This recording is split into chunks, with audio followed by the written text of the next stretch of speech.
Good evening and welcome to HAMSHACKTV this Thursday evening. We've got a great show lined up for you. We're very excited to have a special guest with us this evening, and we'll get this party started in just a few minutes here. So let a few more people know that we're now live. Share out the stream, let them know we're here, and we will catch you in just a few.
Well, good evening and welcome to HAMSHACKTV. We don't really have a specific sponsor this week for the show. We're Josh's absence. He is moving and getting his new place situated, and hopefully his new studio will be up and running by next week. So we thank you for being here. We only got a few watching, so please go ahead and share out this stream, and we hope to get a few more on the show. We're going to be talking about Moore Expo tonight, and we just want to mention, I don't know if you guys saw a lot of Josh's video, his merging with Ham Radio 2.0, and we think it's going to be a great thing overall, and we're looking forward to see how that's going to turn out and what's going to go on with that. But hope that continue to be watching as that transitions and we go forth into this. So with no further ado, let's get some of our other guests in here. Good old Super Dave. Good evening. Hey, good evening, all. Absolutely. Got Michael, our favorite. Good evening. Tim. So, absolutely. How you guys all doing this week? Sure, living a dream. Absolutely. It's been a good week. It's been really busy at work for me and a lot of stuff going on. But it was an interesting week too, because I think it was last Thursday. I think I'd shared maybe after the stream. I broke off my compact antenna. When I went to the mall to get the new earpod because I'd lost one of them, and then I am traveling up on Friday to my wife in Upper Wisconsin, and I'm coming back on Sunday. I dropped my dog off on Monday afternoon at my in-laws to come back to the cities here, and I looked up and was like, "Oh, there's no whip in my antenna," and I've got the ATAS 120 on my truck, so I haven't been run HF this week at all. No. So I don't know what happened to that whip, but it just either snapped off or broke off. I talked to a couple other people, and they have not seen or heard that happen. And this is like the third one that I've had done. So I bought 2 more this week from R&L. They had them in stock, which is really great to hear. They're about $15 a piece. So if you guys have the ATAS 120, I'd love to be able to hear in the chat kind of what your thought on that is. If you've ever had the antenna whip just break off from that. But breaking off, or is it? Yeah, so there's the top of the ATAS, and then there's a little rubber tip at the very top, and then you kind of keeps some moisture going down inside, and it literally breaks off right either above or right below it. It just snaps off. I don't know if somebody took it and just yanked on it and broke it, or it's just the wind snapped it. I don't know. Maybe it's those negative 20-degree temperatures you live in. That's distinct. So, I don't know. Did you replace it with a Yaesu Stinger, or did you do? It's the original Yaesu. Yeah. Are you familiar with the upgrade? No. There's another Stinger that you can get to put in, and you lose like 70 and 2, which most people don't use the antenna for, but you get much better performance on the 40 through 6. I'll find the part number. Yeah, fine. Let me know. Share it in Yeah. the private chat or something or It's a little whatever. bit longer. It's a little bit longer whip, but not Okay. bad. Yeah, I'm Yeah, game for it should that. be fine. Oh, there we go. That's what I want. yeah. That's pretty funny, Terry.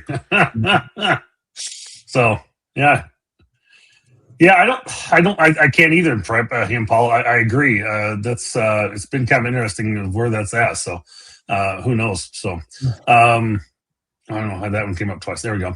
Anyway, anybody else got any good news before we let our guest in and get going with that? So No, Oh, we're good. no, I nothing. think we ought to bring the guest in. We got the second hour where we can. That's true. We can Give BS all the our second news. hour. This isn't Absolutely. this isn't the clubhouse where you make them wait 30 minutes before they can come in. No, didn't want to do that for sure. No, No. I know. I had that feeling once on the clubhouse. I know. Well, Everybody- good evening, Chris. Hey guys, pleasure. Thank you for having me. This is awesome. I'm excited. Good. As you can see, everybody, by the banner behind it, this is the man behind the Moore Expo.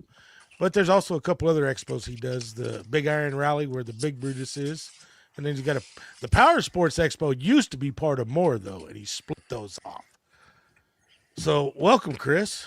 Yeah, thank you. I'm excited. I see that your backdrop right there is you guys. Is that last year at Moore? Yep, that's last year. Yep. That's the perfect spot for you. I love it. It's Yep, we're looking forward to being back out there with our trailer again this year.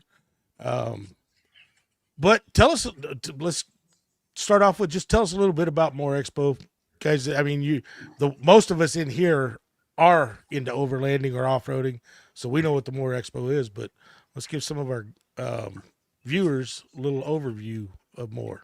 Yeah, no doubt. So Moore Expo is the Midwest Overland Off-Road Expo, and it is currently this is year number 7. So it is currently the largest gathering of overland enthusiasts, camp enthusiasts, off-road enthusiasts in the Midwest. We have the event every year in Springfield, Missouri. Family-owned business. I started this event just kind of as a hobby project back in, the idea was in 2018. And then 2020 was our first event. And we've had it every year since, and it's grown. And it's been an absolute blast. It's great for the community. It's good for all the vendors that come in. There are lots of classes to be able to attend. So it's nice. We all get to hang out with our friends and camp and kind of get together every year down in Springfield. But if you're even kind of remotely interested in what overlanding is, or we don't even really have to use that term, the overland term, it's camping really. So if you like taking the road less traveled and getting out and exploring, this is a great place. It's a great event to come in and maybe take some classes. So every year we offer 4 different classes every hour on the hour. So this year we'll have 70 class hours that are taught during Moore Expo, and it's anything from radios and comms to first aid, trauma. We've got instructors that are teaching camp cooking. We've got instructors that are teaching low voltage electronics, 12 volt stuff like that. We've got battery and solar, and then outside we've actually got hands-on classes, which is really neat. You're able to go out there and work hand in hand with Aaron Paris and some of the other I4 WDTA team of instructors. And if anybody out there isn't familiar with I4, they are the ones who set the standard for what training is supposed to be in the off-road world. So they've got some really cool stuff out there. Actually, this year we're talking about building a water pit so we can do true water fording. We've got a mulch pit that's what is it? It's 50,000 pounds of shredded tire mulch. And the cool thing about it is we use Jersey barriers to kind of make a pool out of it.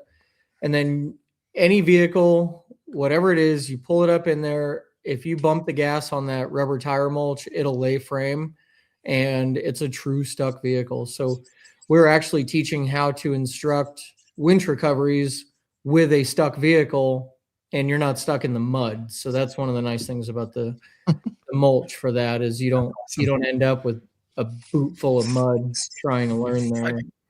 So You real do that quick, back behind the grandstands. Yeah, back behind the grandstands. Yeah, and those classes, they're we try to keep them smaller. So those are actually VIP courses. So if you buy a VIP ticket to Moore Expo, which is a $20 upcharge, trust me, it's worth way more than that.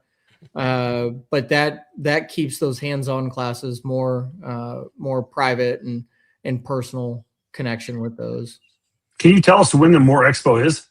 Moore Expo is coming up soon, April 17th and 18th. Okay. And that's, I'm sure there's a website or something we can go to find out more information. Mooreexpo.com, and that's MOOREEXPO. I'm Okay, I'm dropping just gonna it put in it the in- chat right now. Oh, okay. You beat me to it then, Dave. And That's like- yeah, I was gonna say, to expand on it, now the show itself is on the 17th and 18th, which is Friday and Saturday. But camping, if you have VIP camping and parking, you could come in as early as I think Wednesday, if I remember right, Yep. from years past, and then all day Thursday. So the official event is not going on. The community, and that's what Chris, what you've seen with us and amateur radio. Is there's a whole community of people that come out, and there's also that in the overlanding community too. So there'll be plenty of opportunities to hang out, socialize, network with other people from other parts of the country that will come into this event. So there's much more than just the 2 days for the event itself. The structured 2 days. Yeah. The fun parts are it's Wednesday after 5 on the early camping, and then GA tickets come in Thursday at 11. We open up for them. But man, just Thursday down in the campground is cool. Everybody's setting up. Yep. Like, I've got work to do up on the hill getting the show ready. Yeah, I know. Every year we're like, "Hey, Chris, come on, Chris, come over and have a beer." I can't do it. I'll I bet- tell you this, I bet- guys. Once the show starts, we can talk to Chris before the show gets going. I call Chris and talk to him on the phone. But once the show starts, it's almost impossible to get Chris to stop to be able to talk for 5 minutes. Yeah, that's not happening. Yep. But Chris, I mean, Overlanders know about it. We've always had the West Overland show and the East Overland show. Is it because we didn't have nothing in the center of the country that is why you came up with the idea for more? Yeah, that was one of the main reasons. I wanted so bad, and this is before I had the freedom of working for myself. I punched a clock every day. I was in a position where I was working 60 hours a week most of the time, and I wanted to go to East, or I wanted to go to West. I wanted to go to an overlanding event. And I had been to Rendezvous, so don't let me make it sound like we're the first overlanding event in the Midwest, because we are not. Rendezvous in the Ozarks is a fantastic show. But I wanted to go to a true vendor expo trade show, and I want to go shopping, and I want to look at all this neat stuff and meet people in the industry, and it just didn't exist without taking 2 weeks. So I thought, if I can't go to the expo, I'm just gonna bring it here and see if it'll work. And we started super small. We only had 30,000 square feet and 50 vendors at the expo. It was awesome. It was so much fun that first year. There was an archery tournament going on in the East Hall while we were having Moore Expo in the West Hall. And I think if I remember right, the Hot Rod, the Legends Hot Rod Association was in the center hall doing something. And it's funny because we occupy the entire 72 acres now. Wow. So, quick question: when I think of off-roading or overlanding, I'm thinking of having the Broncos, the Jeeps, kind of the souped-up trucks with maybe a camper in the back and those sort of things. But in my world, for off-roading, is taking a side-by-side, a four-wheeler, and going out in the trails and riding that way as well. So, what do you kind of encompass to either bring those two pieces together, or is it already included for anything? We don't care what it is. You're off-roading, no matter what your vehicle is. So how do you look at that per se? So everybody looks at off-roading different, and That's exactly right. That's where I'm going with that. Exactly. So. Like, to some people, other people don't off-road hard enough, and to other people, some people, just go out and go too crazy and break their stuff. There's no like right or wrong answer to whatever it is. I can tell you, Sure. The transition that I went through was big tire Jeeps and heavy rock crawling at most of the off-road parks here in the Midwest. Sure. Then this whole overland thing really kind of kicked off here in the Midwest about, I don't know, 10 years ago or so. And it just seemed like, I was like, man, I really like the camping aspect of this whole deal. So it kind of turned into how far in the backwoods can we get our vehicles and go camp out? Like, how remote can we get? We know that the vehicles are capable. So if there's anything that crazy comes up, we'll be all right. But the more and more I've done it and gotten out there, I really honestly have, and this is just the transition. I haven't been to an off-road park in probably 6 years to do any real hardcore wheeling, but I'm probably running 400 miles of gravel road, back road a month, just out exploring and finding neat things to see. You go find an old mill or an old, like a spring, or I love going down to southern Missouri and finding all the caves and stuff like that. And it's, you don't need a 37-inch Toyota Tundra like I've got to do it. Right. You can do it in a front-wheel drive Cadillac if you want to. What I'm hearing Marvin and Chris say is that you're okay to drive your Subaru. Yeah, is that where we're going with that? Well, everything Chris is talking about, I wouldn't have a problem taking my wife's GMC Acadia to do a lot of that stuff. Yeah. We do a lot of that here in Missouri. I mean, like Chris said, down in southern Missouri, we got a lot of things that might not necessarily, because when I think of real off-roading, I was one of those ones when I was younger, all the crazy stuff. I mean, most people would not want to get in our vehicles where we went. But we got a lot of stuff in southern Missouri where you can actually get off grid and get out overlanding and not really need, like he said, a big four-wheel drive to get there. Have you guys heard of the Midwest Discovery Route? Have you seen any? No, I still want to do that. So that's relatively new for Moore Expo. The way that it's set up, this is a third year for it. It's registration closed yesterday, so I wish we're always a day late and $1 short on that. But for next year, keep it in mind. So every year we go out and we find 4 different locations that take about 2 days on back gravel roads. So we try to make it about 300 miles of gravel road, and all 4 of those locations come into Moore Expo. So like we've been down at Midland Radio, they're the sponsor for it. We've been down there packing the boxes and kits that go out. So you register for this thing, and then you have no idea really what the route is until you receive the rally book in the mail. Rally book comes to you, and then you've got like 4 or 5 days to look through this thing before you hit the road. So all you gotta know is you're camping 2 nights and you're bombing down gravel roads for 2 days. And there are sights to see along the way, cool old bridges and all the caves and springs. We include all that. So like this year we did Columbia, Missouri as a starting point, and that runs along like the Missouri River and comes in that way. Then we've got one that starts in Cape Girardeau and comes up through southern Missouri and goes through like Eminence and things like that. It's beautiful. We've got one that starts in Fort Smith, Arkansas.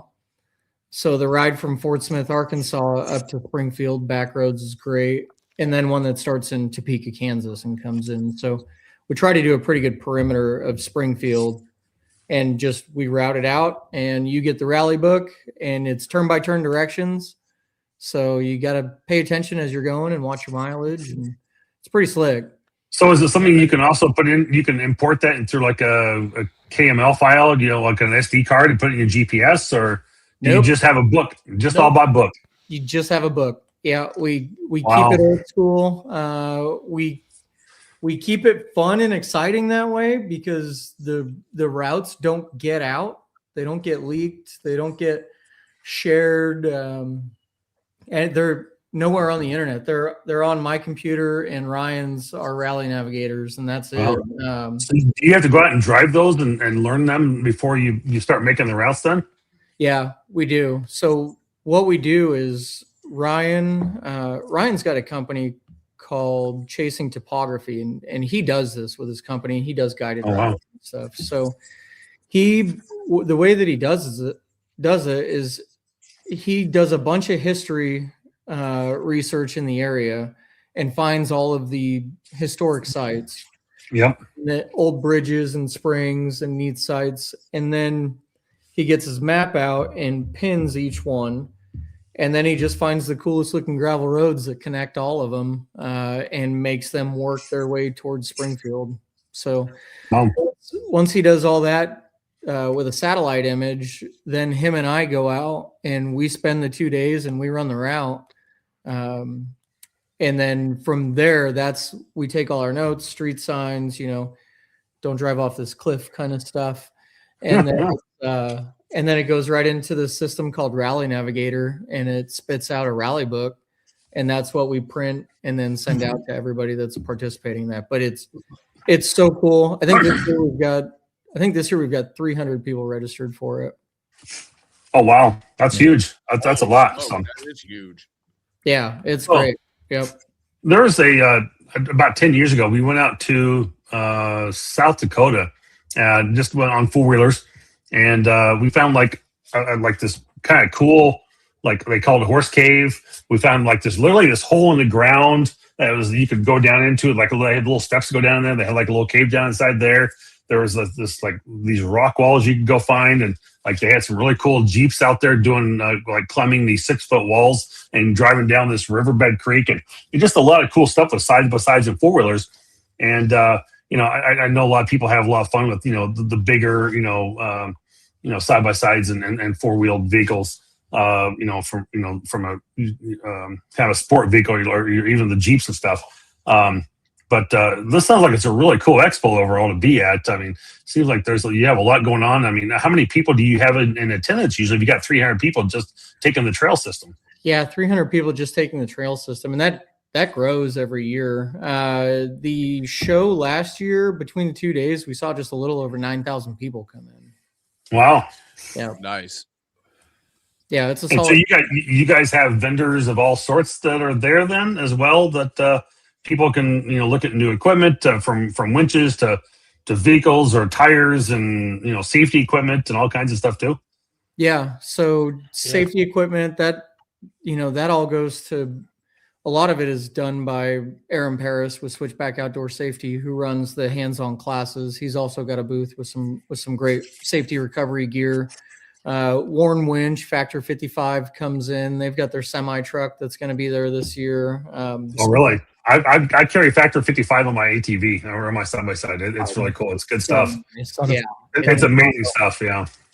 Yeah, well made. But rooftop tents, ground tents, all the camping accessories that you could ever want. So camp chairs, fire starters, camp stoves, recovery boards. Pelican, we've got a Pelican case, custom upfitter there that does custom Pelican cases. So like you guys, for some of your radio equipment, this would be a good company for you. You can send them the measurements of all your equipment, and they will send you a case that's custom cut out, so everything will lay in. So they're a great one.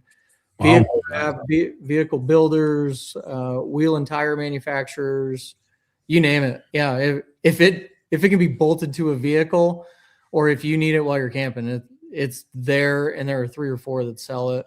One of the things that we've got that's really cool this year for vendors is adventure trucks. So we worked extra hard to bring in as many big, bad adventure trucks as we could find. And what I mean by that is you're talking like 6x6 military trucks converted over into a luxury camper, Unimog Oh, wow. built out into really cool, travel the world type camping setups. Shut up and take my money. Yeah, $250,000. Oh, Michael, we'll be setting up camp Wednesday night. You're more than welcome to join us. Dude, I have so wanted to go down to Moore Expo. Before I moved from Tennessee to Massachusetts, yes, I did that. I did too, and I regret it. I got out sooner than you did. Yeah, you did.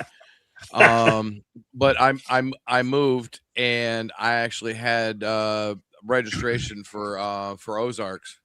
We were going to do a whole big convoy down there from Tennessee. We had like 15 vehicles. Most of them were FJ Cruisers, and we were going to just come down and swamp the place. And then Moore blew up, and like, dude, we got to go to Moore. But I had to move. I never got to go to Ozarks. I had to ask for a refund.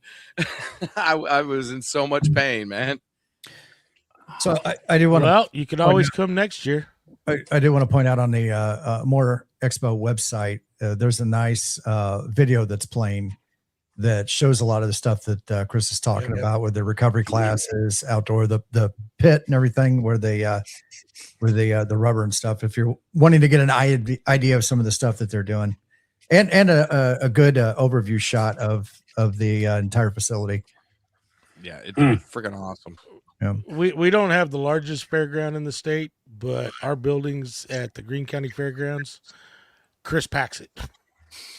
That's all I can say is he packs it. Me too. I just keep remembering back to having the archery tournament in the hall right next to us. That's pretty That awesome. was, I remember that one. That was actually a NAS tournament going on. Oh yeah. Yep. The big arena up top that we've got now, is that where most of the trailers go? So no, we're not using the big arena up top. And the reason is it's just out of sight enough that the attendees you can't make eye contact. And for the folks that come in for the day and they don't look at the map and, they're just in one thing or focused on it, you can completely miss it, which is why that we still have the vendors outside on the lot instead of up in that building. The building would be great. I think it's 60,000 square feet on the floor. Wow. It would definitely house all of our camp trailers or anything like that, all those vendors. But it just, the foot traffic, it's a bit of a walk to get up there. Whenever you're there and whenever you picture it mentally, it doesn't seem like that bad, but it's a pretty decent hike, and it just kind of gets hidden back there. Yep. And you're right, because the gates you come in, because where you've got us setting our trailer up down there by the gates where you come in, you can't see that building even once you get to the entrance to the buildings you're using. You still can't see that building up there, and that's a big arena they just rebuilt. That's part of the reason we moved the Power Sports Expo, and we don't have it in tandem with Moore Expo anymore, because the foot traffic that, it takes an entire day, 2 days if you're doing it right, to walk around Moore Expo. So finding the time to get out to that other building it just doesn't happen. So yeah, that's kind of what drove the move to moving the Power Sports side down to Oklahoma. Yeah. I just want to take. Oh, go ahead, Dave. Go ahead, Marvin. No, it's not just in the building. It's not just in the building. He's got what he's called Storyteller Row, and then he's got vendors outside in front of the building where he's got everybody in. So it definitely, to truly walk around it, it's a 2-day show. Yeah. Wow. That's really cool. I just want to take a break here real quick and just remind everybody we're watching Hamshack TV here with our guest Chris Holloway from Moore Expo, which will be held in Springfield, Missouri, April 17th through the 18th. And so, if you get a chance to go down and visit, we did put a link into the show notes a few minutes ago for moreexpo.com. You can find out more information there.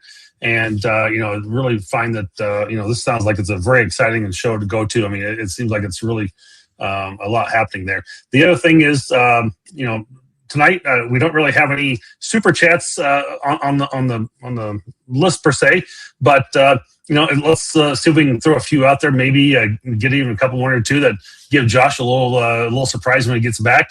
That he's got a couple super chats from the show. If we can make something happen, and just saying, hey, we miss you, Josh. We appreciate that, and hopefully his house moving is going well. We talked to him right before the show went on, and he was in the middle of moving stuff in his garage. So. We're doing well there. But thanks for joining us here. We got about 25 people watching, so we'd like to see a few more. Just let people know you're watching, Hamshack TV, and we really appreciate it. So, absolutely. We'll get back to you guys again. I just wanted to kind of bring that up to everybody's attention and kind of give an update where we're at. So, go ahead, Tim.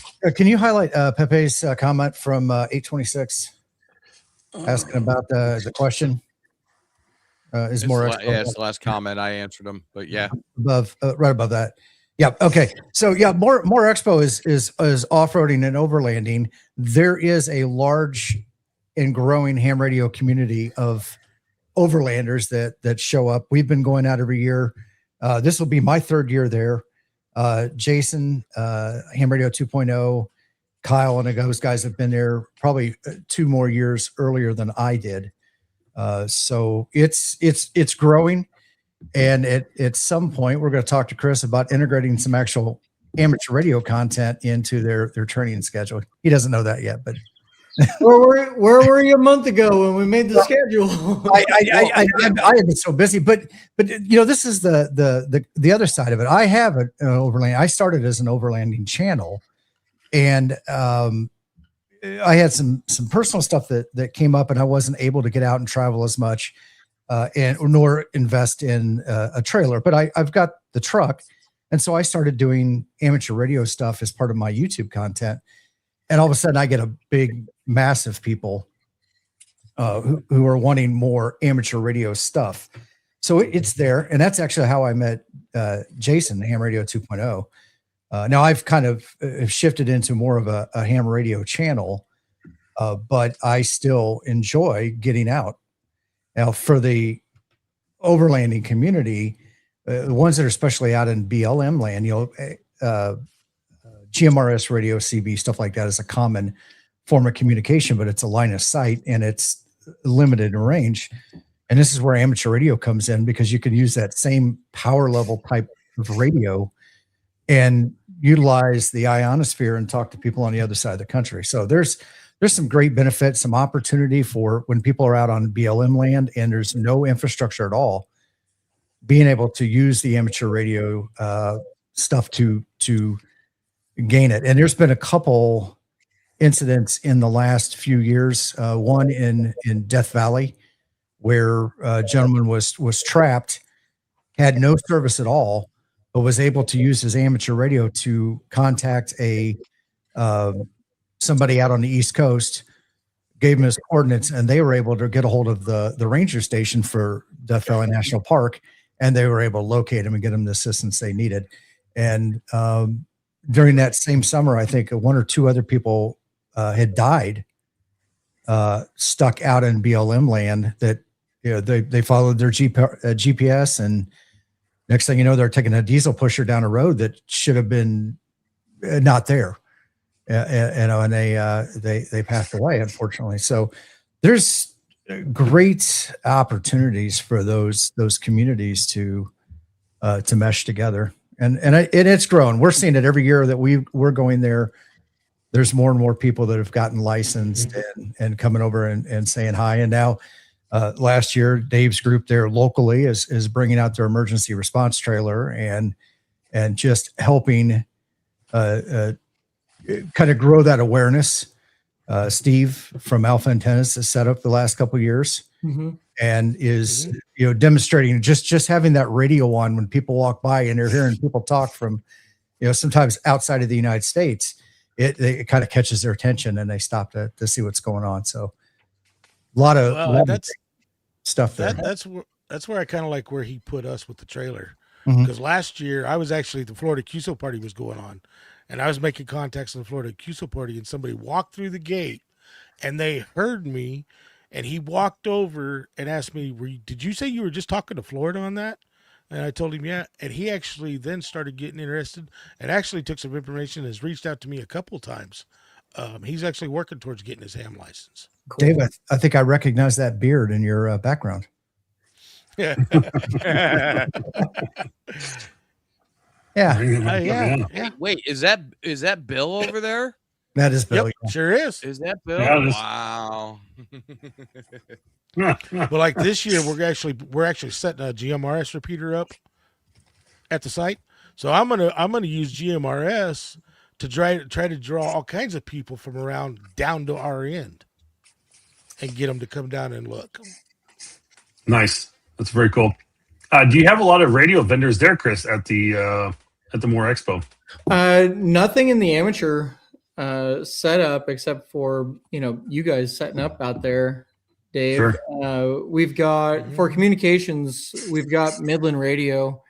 Midland Radio has been a partner, and they are a true partner of ours, and helped us get through so many ins and outs with the expo. But Midland Radio's there, and then here in the past couple of years, we've had, I think for the past 2 years, we've had Rugged Radios coming in. I was just going to ask you, is Rugged Radio there? I mean, it's like they're pretty big in the off-world, as well for radios, and they do a great little job of like different headsets and your helmets and microphones and push button microphones on your steering wheel and stuff. I mean, I've seen all kinds of stuff that they've done. It's pretty cool. So yeah, and then Cobra has been there. oh wow, They were there 2 years ago, weren't they? Yeah, the past 2 years, Cobra's been in. And if I'm not, they've got the radar detectors and stuff like that. But if I'm not mistaken, I think they're doing GMRS too. I don't think they're GMRS anymore. I'm pretty sure they are making GMRS radios too. I see you have Deep Sleep. Yep, Deep Sleep. I actually just bought a mattress from them before the trip I took down to Florida. How do you like it?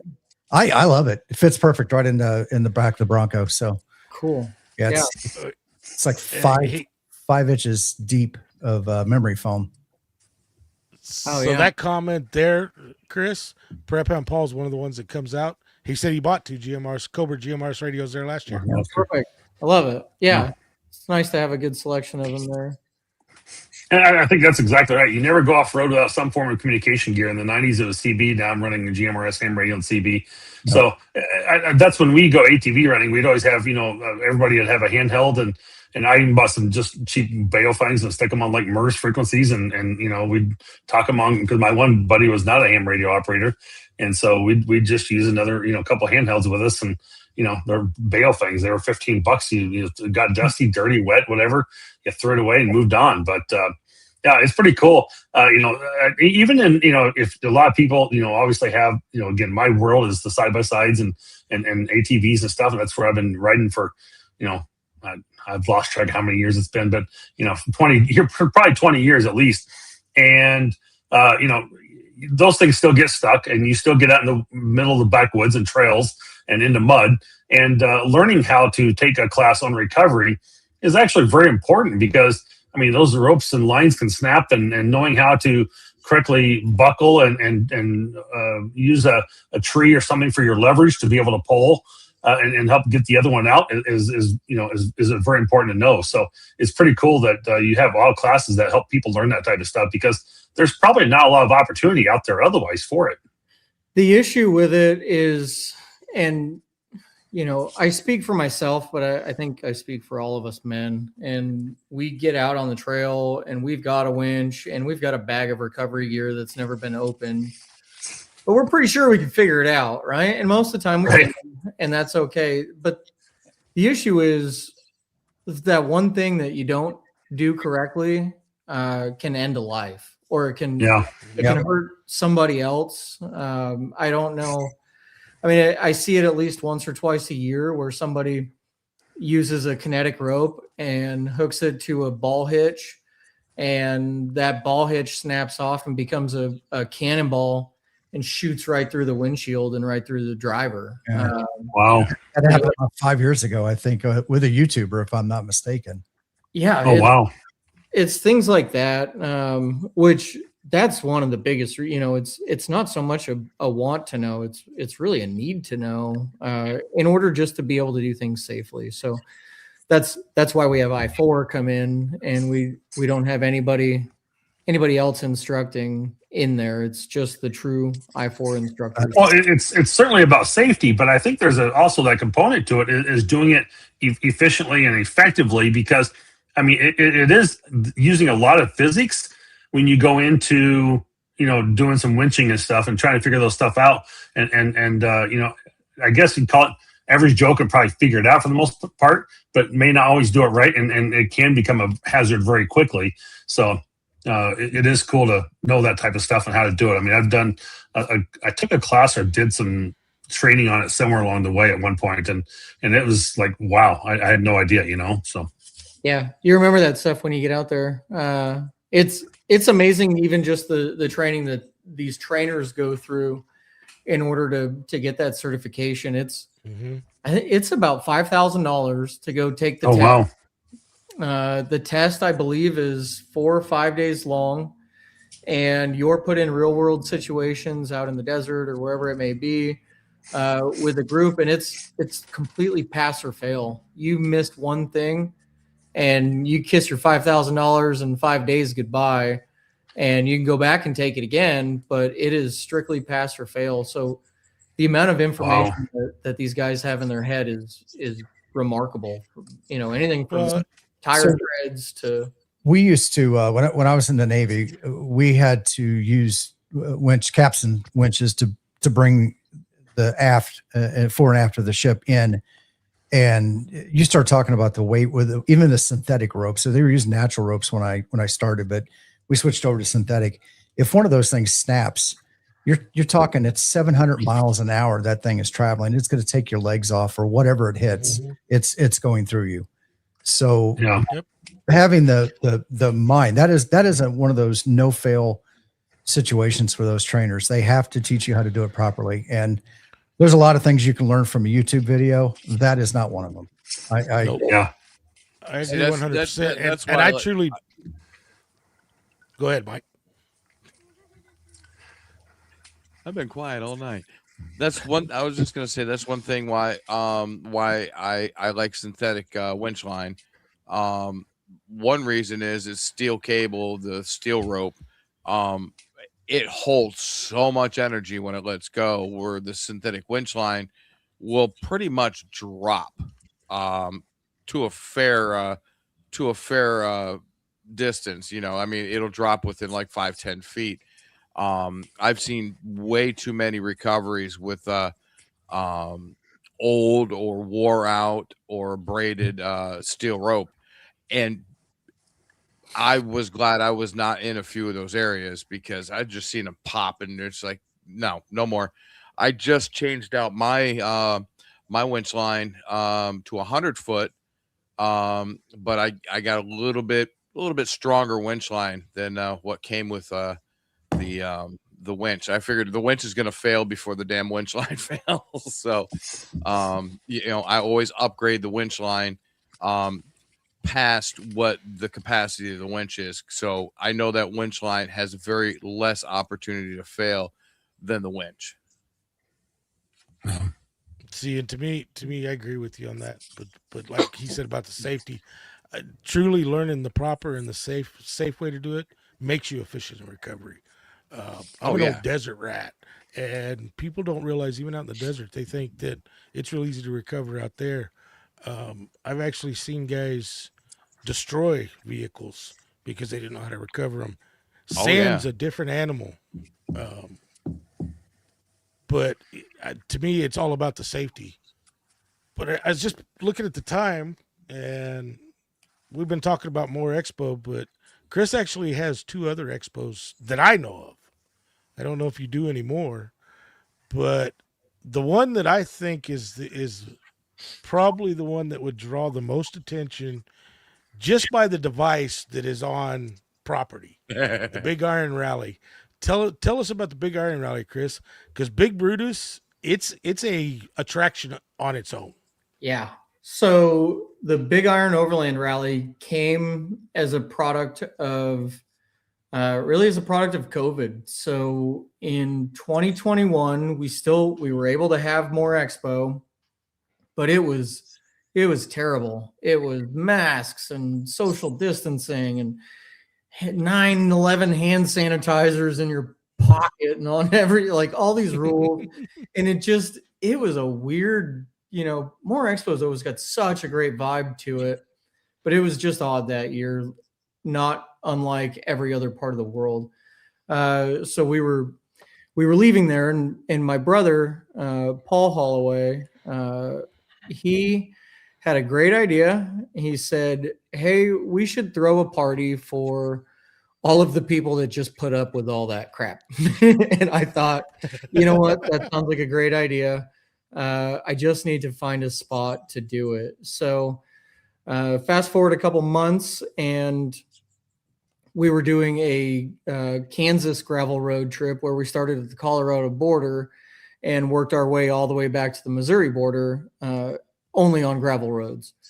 And that was like a 5-day trip it took us to get across, but we kind of loosely picked where we were going to camp along the way, but we knew we wanted to get back to Big Brutus and camp there. It would have been our first time there.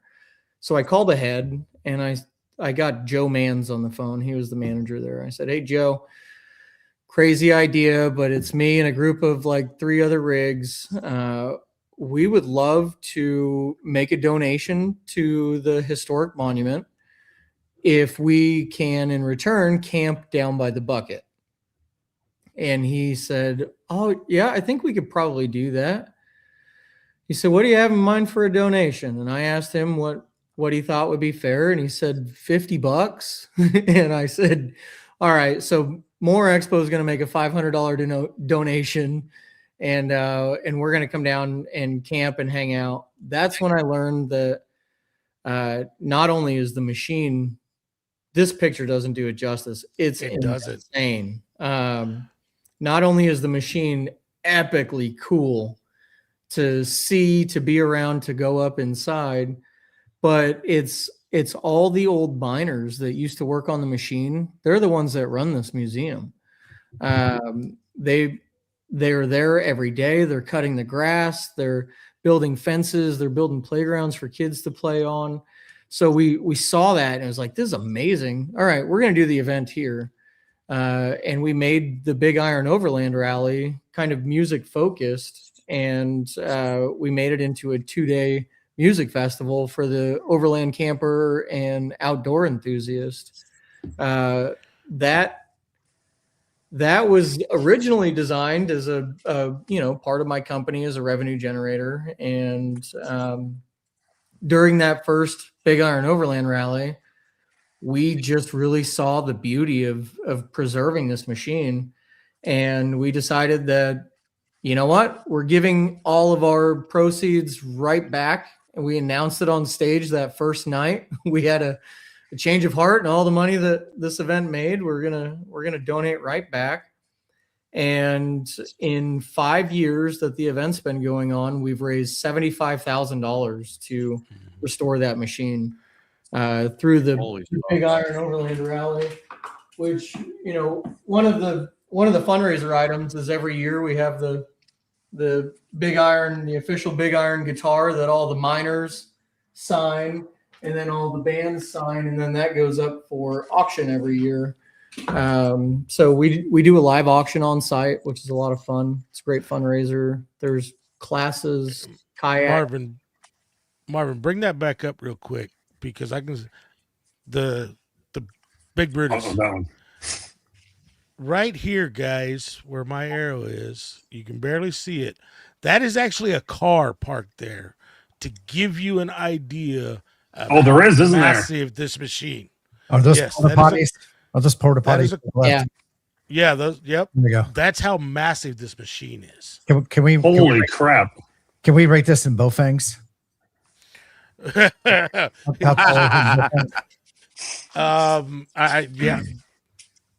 I don't know if I could come up with that number, Tim. That's how big this thing is. You've got to see it in person to really So get some the full fun, effect of it. some fun statistics are the machine, the top of the boom there is 160 feet to the top deck. So it's actually Wow. 165 to the top rail. The machine weighs 12 million pounds. Each one of those treads on that track, see the forward tracks down there, each one of those treads weighs over a ton. So each one of those treads is like 2,400 pounds. How did they get that thing in place? Just So- amazing. They drove it there.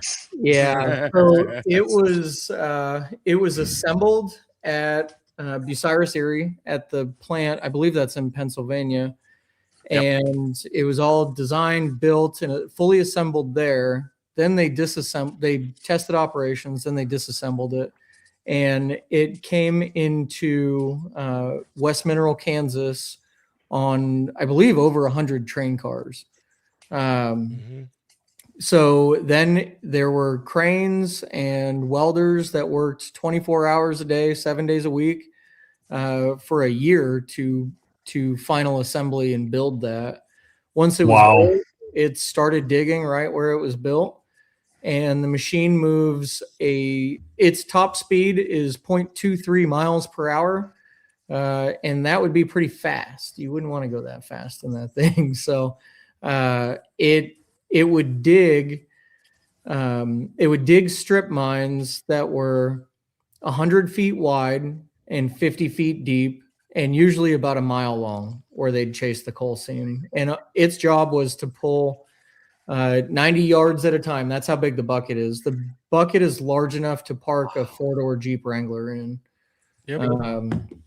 So it would pull 90 yards at a time and dig the overburden out of these coal mines, and then they'd come in with smaller equipment and actually pull out the coal. But one of the really cool things about where Big Brutus sits right now, that's its final resting place where they parked it. The operator, his name was Dave Kimry.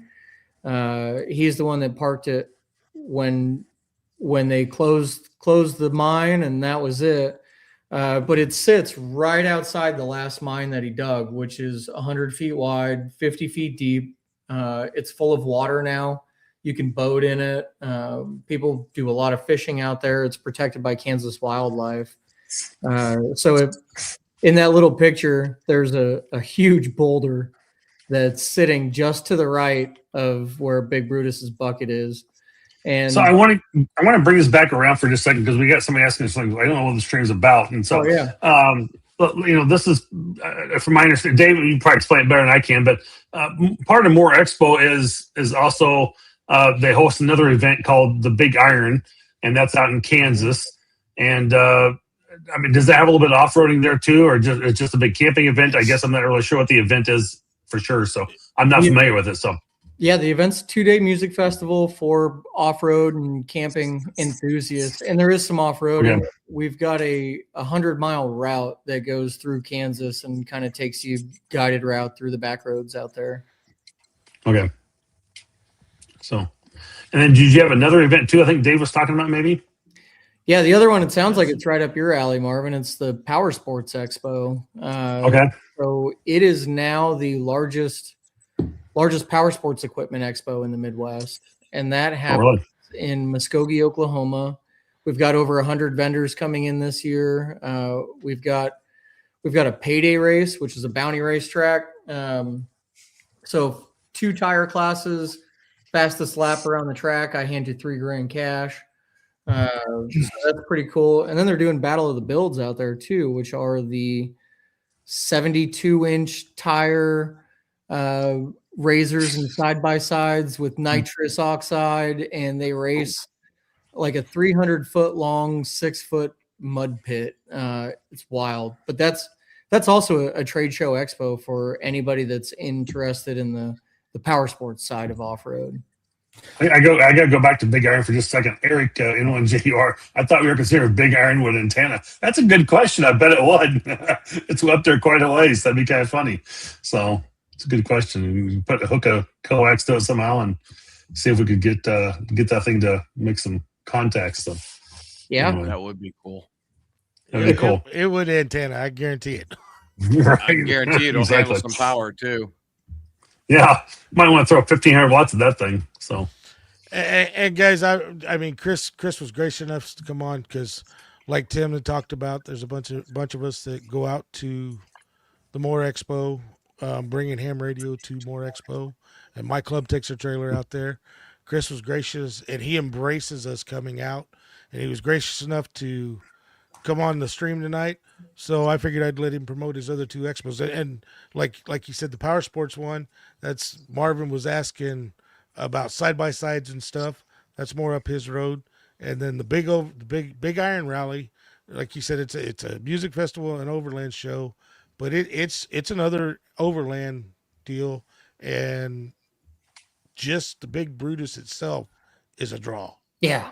Yeah. If you don't make it out for that event specifically, just go check it out. It's in West Mineral, Kansas. It's open 7 days a week. Just go see it. it looks like a really cool thing to go see. I mean, just like one of those. Hey, I gotta go see that. That's really cool. So I mean, just because it's the sheer size of that thing is just gigumongous. So, or some people would go huge. Dude, So it's the biggest I've ever seen. Oh, it fits perfect, Marvin. But I know, Chris, I appreciate you coming on tonight, and I appreciate you embracing us and working with us, and letting us bring the trailer out and stuff at the show.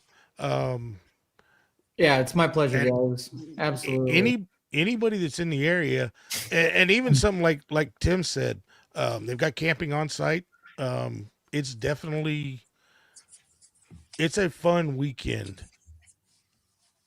Everything about it, not just the show. You get a great show if you're into overlanding, camping, even if you're just into camping. Some of the vendors out there's stuff that I've seen, and I mean, I've been off-roading for a long time, and some of the stuff they're coming up with nowadays, I was blown away by some of these vendors that are in there. What do you think, Tim? Oh, absolutely. There is all kinds of fun things, whether you're looking for individual stuff. Like last year, I bought a towel, but a camping towel that's like a chamois or a squeegee or whatever. And I have one of those. You get out there, you dry it off, and you can throw it up on the hook, and it's dry in 3.5 minutes. And that is awesome. And I bought that because Bill bought one the year before. So, and now I've been dragging it around with me, and I like it, but just little things like that. There's obviously big ticket items there, but there's a bunch of little creature type comforts and things like that make camping just a little bit better. And it's very family friendly too, which is another big thing. Yeah. It's ShamWow for Timmy. John. It definitely is. And Chris puts on a great show out there. So guys, if you're anywhere in the Midwest, I mean, I think Michael should plan on meeting and coming down next year. No, he can't come this year, but I think he should plan on it for next year to be at the Moore Expo. We've got in our group alone. You're muted. I'm muted. Okay, so I was just looking to Big Brutus. That drive is going to be almost 23 hours. Piece of cake. You got that. Yeah, come on. That one's going to be 23 hours, so it's going to be a definitely 2-3 day drive. 2 days. And where's whoa. Moore's in Springfield. It's about hour and a half closer. I'm doing the mapping right now. Are you in Canada or something? What? So, Julie, Canada? first of all, Dude, I'm up in Massachusetts. No Julie, dumb first question, of all, Julie. there's no dumb question coming from you, Julie, ever, no matter what it is. But where is it? It is in Springfield, Missouri. Go ahead, And then Big Iron is in Midland, Kansas, you said? West Mineral, Kansas. Oh, West Mineral. Yep. And then the Power Sports Show was in Midland, Oklahoma. There we go. No, Muskogee, Oklahoma. Muskogee. Muskogee. Chris, I'm not still wrong. I don't know But where I I got bet Midland Midland from. loves all the. I bet Midland Radio loves all the branding you just did for them. Yeah, right, no doubt. I don't know where I got Mr. Midland Holloway, from. I don't know sir. where I pulled that. I'm Mr. actually Holloway, sir. I just clicked on moreexpo.com and it's not there. I just got a womp womp. We, yeah, Website went down. We just killed it. We had so many people going and checking it out. It's we took it offline. I'm refreshing the page. so I just- unfortunately, in March we had a malware hack, and it took the super ninjas about 2 days to get everything cleared out and get us back on track. But Google recognized us as a dangerous website, which it is not. But we were flagged by Google. So that flag means that some firewalls and some Wi-Fi networks are going to flag that. Usually, if that's the case and that's something that you see, you can check it on your mobile or just shut your Wi-Fi off and use cellular and it'll kick on. But a major kick in the stomach for us being this close to an event. Like we rely on our website, and just goes to show you, and everybody be careful, you know, with everything going on in the world, scams and hacking is on its way up. So keep an eye out. But yeah, that's the exciting answer for you, Michael. Michael, did you use the Yeah. link I Okay. So dropped? now I'm figuring this out. Ozark Empire is a 20-hour drive. It's almost the told you it was same drive closer. down to Kansas. So the website, when you go to it, should look like this. So I'm using a Safari browser, and look, yeah, you even got live music there. I mean, there's part of the show floor. It looks like, and vendors and outdoors. I'm right So- there. I'm well. Yep. See. Yep. Well, you guys missed Yeah. me. Have you Yeah. the video, Tim? I think so. No way. He's Yeah. infamous. But I know my Gazelle tent's in there, and the one old Jeep that was in there was they were camping right next to us. They're also I don't know if Look, it's a also hand Toyota. radio operators too. Look, it's another Toyota. All right, guys, So- it's 8:00, and I There's a know couple. There's a couple Toyotas out there. But Chris was gracious enough to join us tonight, and I know you said you had some things, because I know you're busy trying to finish the finals, getting ready, because you only got what, a week and a half. Don't remind me. Now he's gonna go ahead and figure out how to fix a website. So Yeah, I got enough heartburn. I don't even need to look at a calendar. We'll be ready when we get there. say what, Chris, set aside 10 minutes on Wednesday night so you can at least stop by and have a beer with us. Deal. All right. Yeah, there you go. yeah. Call it a deal. I'll All right. come find you. Yeah. You Well, can, Chris, thank you for joining us here this evening on HAMSHACK TV. We really appreciate you coming out and talking about Moore Expo and Big Iron and the power sports in Oklahoma there. So it's really good to know. I think, Michael's an overlander. Tim's kind of does a little bit off-roading. Dave's done some in the past. And I've done some ATV side-by-side type stuff. It's been a couple years since I've done that, but hoping to get back into it up in northern Wisconsin again now. And so it's always a fun time to go out and do those things. And it's great. So I would like to maybe look at Moore Expo myself next year. So again, appreciate that and all the good information you shared.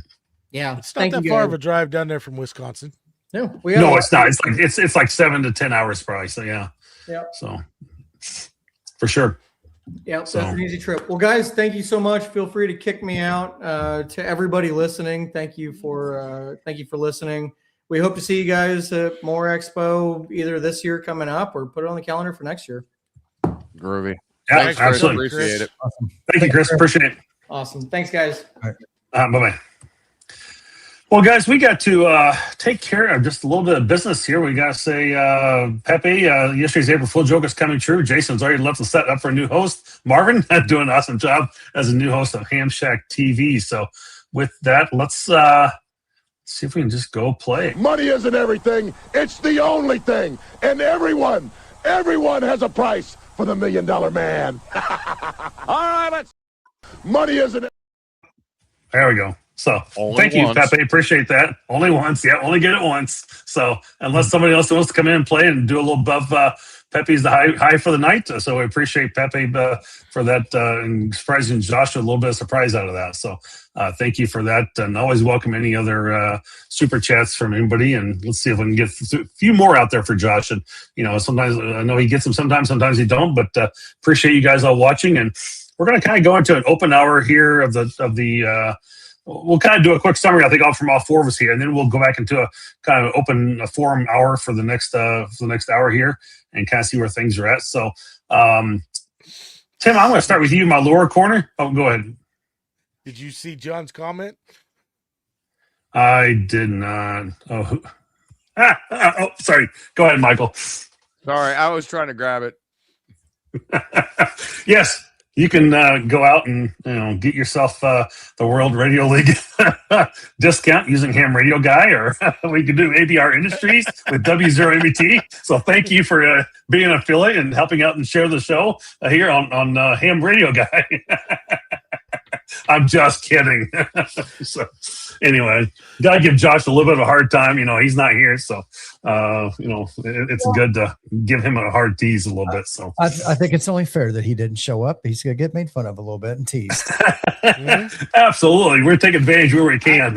Yeah, I don't care that it has to do with him buying a new house. He should have been here. that's right. That's right. Yeah. What the heck? I'm in the middle of waiting to buy one right now. I'm waiting on this text to come through saying, yes, we approve your offer. So I'm doing the same thing in northern Wisconsin. So it's it's so nerve y'all are wracking. buying houses, playing with cars. I'm just sitting all here broke in Massachusetts.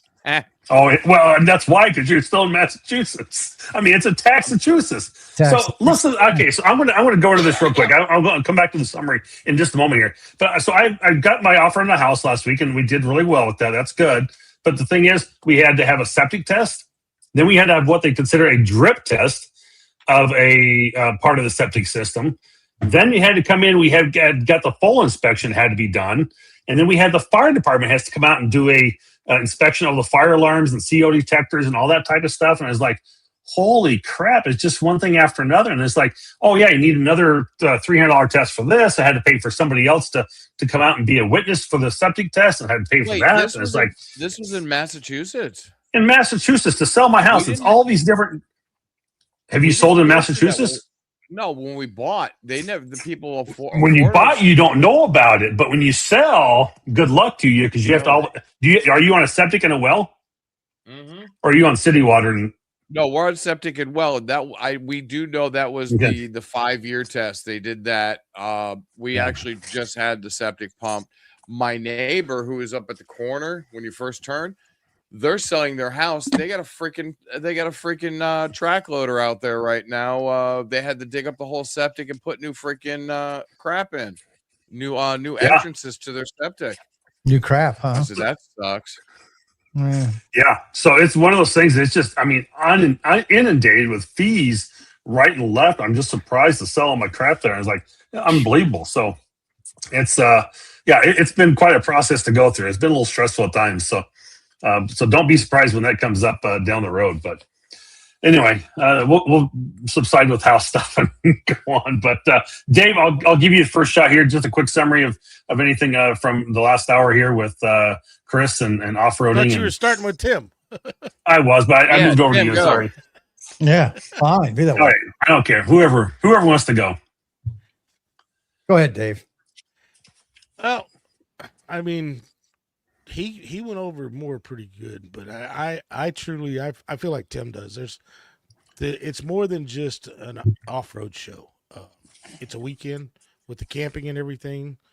It's a great vendor show with it, but it's actually there's a lot of camaraderie, not just with the Ham Radio group, but with the Overlanders out there. Yes, it's. Until you've been to a show like that, I don't know if you can understand that it's more than just an expo at those type of events. Yeah, but I think there's so much more. It's kind of like you going to a ham radio festival for the first time, or Ham Fest. It's one of those things you don't realize all the extra stuff you can get and look at, and things that you're like, oh, I didn't know I could get that, or I didn't know I could order that. I didn't know that antenna existed, And so you can go to these expos and pick up something like Factor 55, which can be, part of your buckles and your shackles and your hitches and hitch pins and things to be able to do recovery and stuff with. And they have some just really cool things like, oh, that could make it a whole lot more easier to hook to my winch, And so find some accessories that would really benefit you in a lot of ways. Yes, they do, and they not just the recovery. They've got Oh, sure. events inside in the classroom, and like Tim said, and I think Tim just got us roped into classes for ham radio for next year, without even having to say a whole lot, No, because he did reach out last year, and being the first year with the trailer out there, I didn't think I was, and I didn't have time. Our trailer was steady the whole time to put on a class. So Tim, without even realizing it, we're all going to have to probably get together and do a presentation next year. yeah. So two years ago, Jason actually came in and did a full presentation on amateur radio. What honestly, what it turned out to be was a room full of amateur radio operators that showed up. And so last year he didn't do one, but I'd like to take it a step further and show POTA as an activity. And that's kind of where I was going with this, and doing the POTA tailgate adventures, was just getting out and how you can do more stuff while you're out on the trail. But through that demonstration of, setting up and making those contacts, whether it's Dave, you're doing the Florida QSO party, or you're just doing a POTA activation or whatever, you start building muscle memory in how to do emergency communications, whether you realize it or not. And not necessarily in combat at a structured event where there's a natural disaster or something, but you're on the side of a trail and you're hurt. What do you do? And so, I was doing things like taking the 857 that I didn't use, and a small pack antenna and a small battery, and leaving it in a special box in the back of my Bronco, an orange Pelican case, that I knew if something happened, or if I rolled over or was upside down, or I needed to clear the vehicle quickly, I knew what to grab and I knew how to get away from it. And maybe my cell phone was in the vehicle, maybe it was with me or whatever, but at least I had some form of communication. And those are the kind of things that I want to teach. But then using the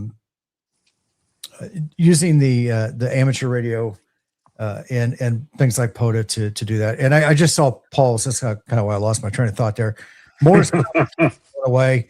It's a show, and there's a lot of fun stuff there, but it is really a social event. And on the back side of the fairgrounds is the camping area, and it is full from one end to the other. And it is nothing but people gathering and having a great time and socializing.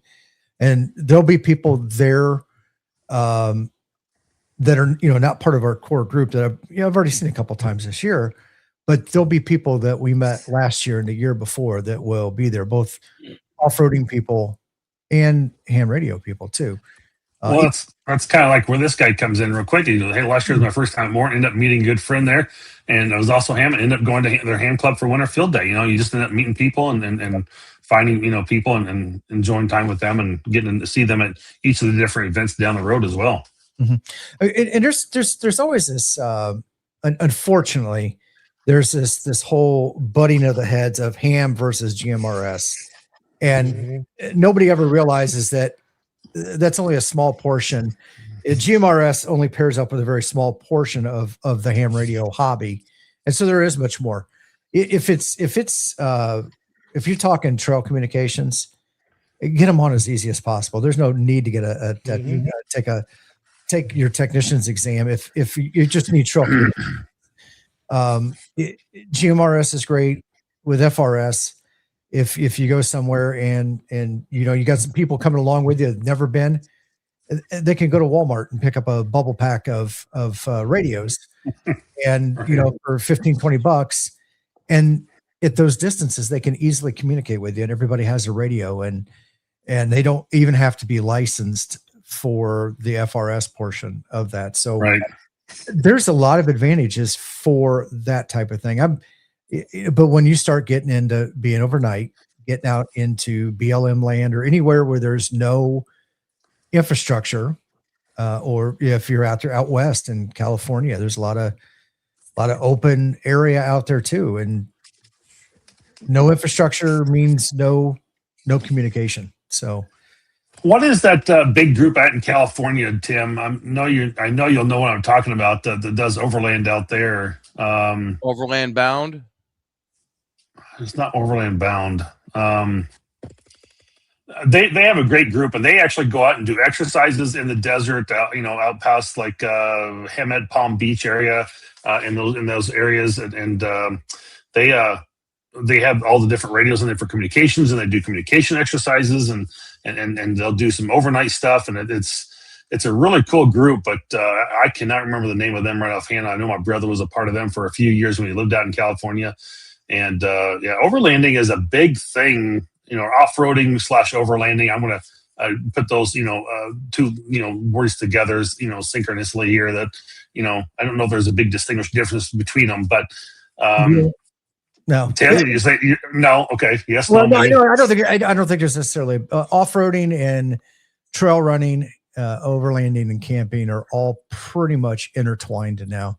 I think so. Yeah. To me, overlanding added a price tag to it, because getting off grid back in the 80s and 90s when I was seriously into playing out in the desert and off-roading, there was no such thing called as overlanding, and we were doing exactly what overlanders are doing now. We were getting so far off grid that you didn't have communications. All you had was radios. So to me, overlanding just added a price tag to it. Yeah, That's it. That's the way I look at it. Okay. That's just my opinion. That's not saying that that's gospel.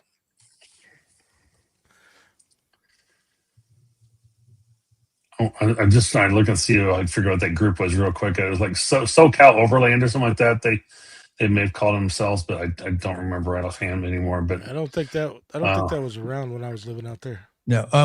In SoCal. I'm sure yeah, there is.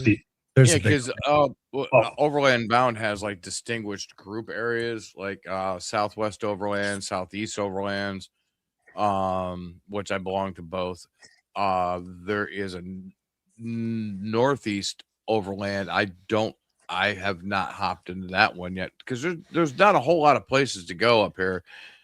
No, there's not. Except for Maine, Vermont, New Hampshire. Unless you want to travel down to Pennsylvania, but you're going to be highway at most of the way. But I plan on doing something after Nearfest. I just had something going in my brain here. Some of the best trails I've been on were either in northern Wisconsin or the Hatfield McCoy trails out in West Virginia area. Those Hatfield McCoys. That's very good trail. Those are very good trails out there. They are a lot of fun.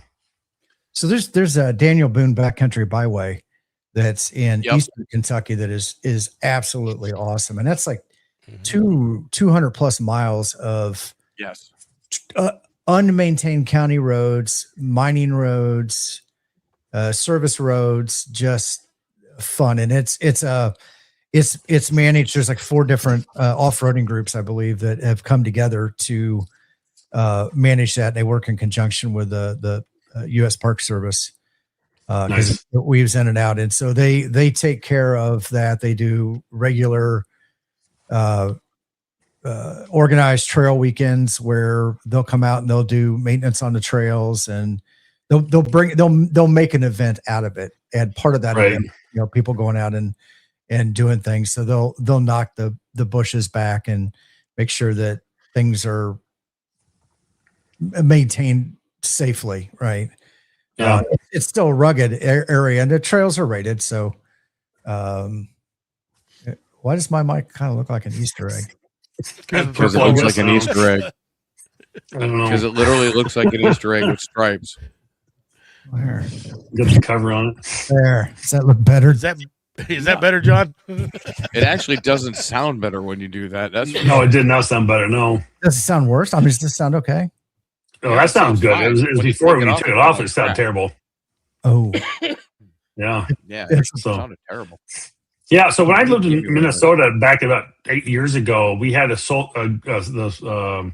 South Metro Riders, and we had ATVs and side by sides, also different sorts. So we'd go up to northern Minnesota We'd go riding for the weekend, and then we had one part of, I don't know, I'll call it maybe 10, 15 miles of trail that we actually maintained within the Department of Natural Resources, that we helped, keep, cutting brush back. And if there's down trees and stuff, we'd go clear it to keep the trails open and stuff. And it's a really cool thing to go out and do.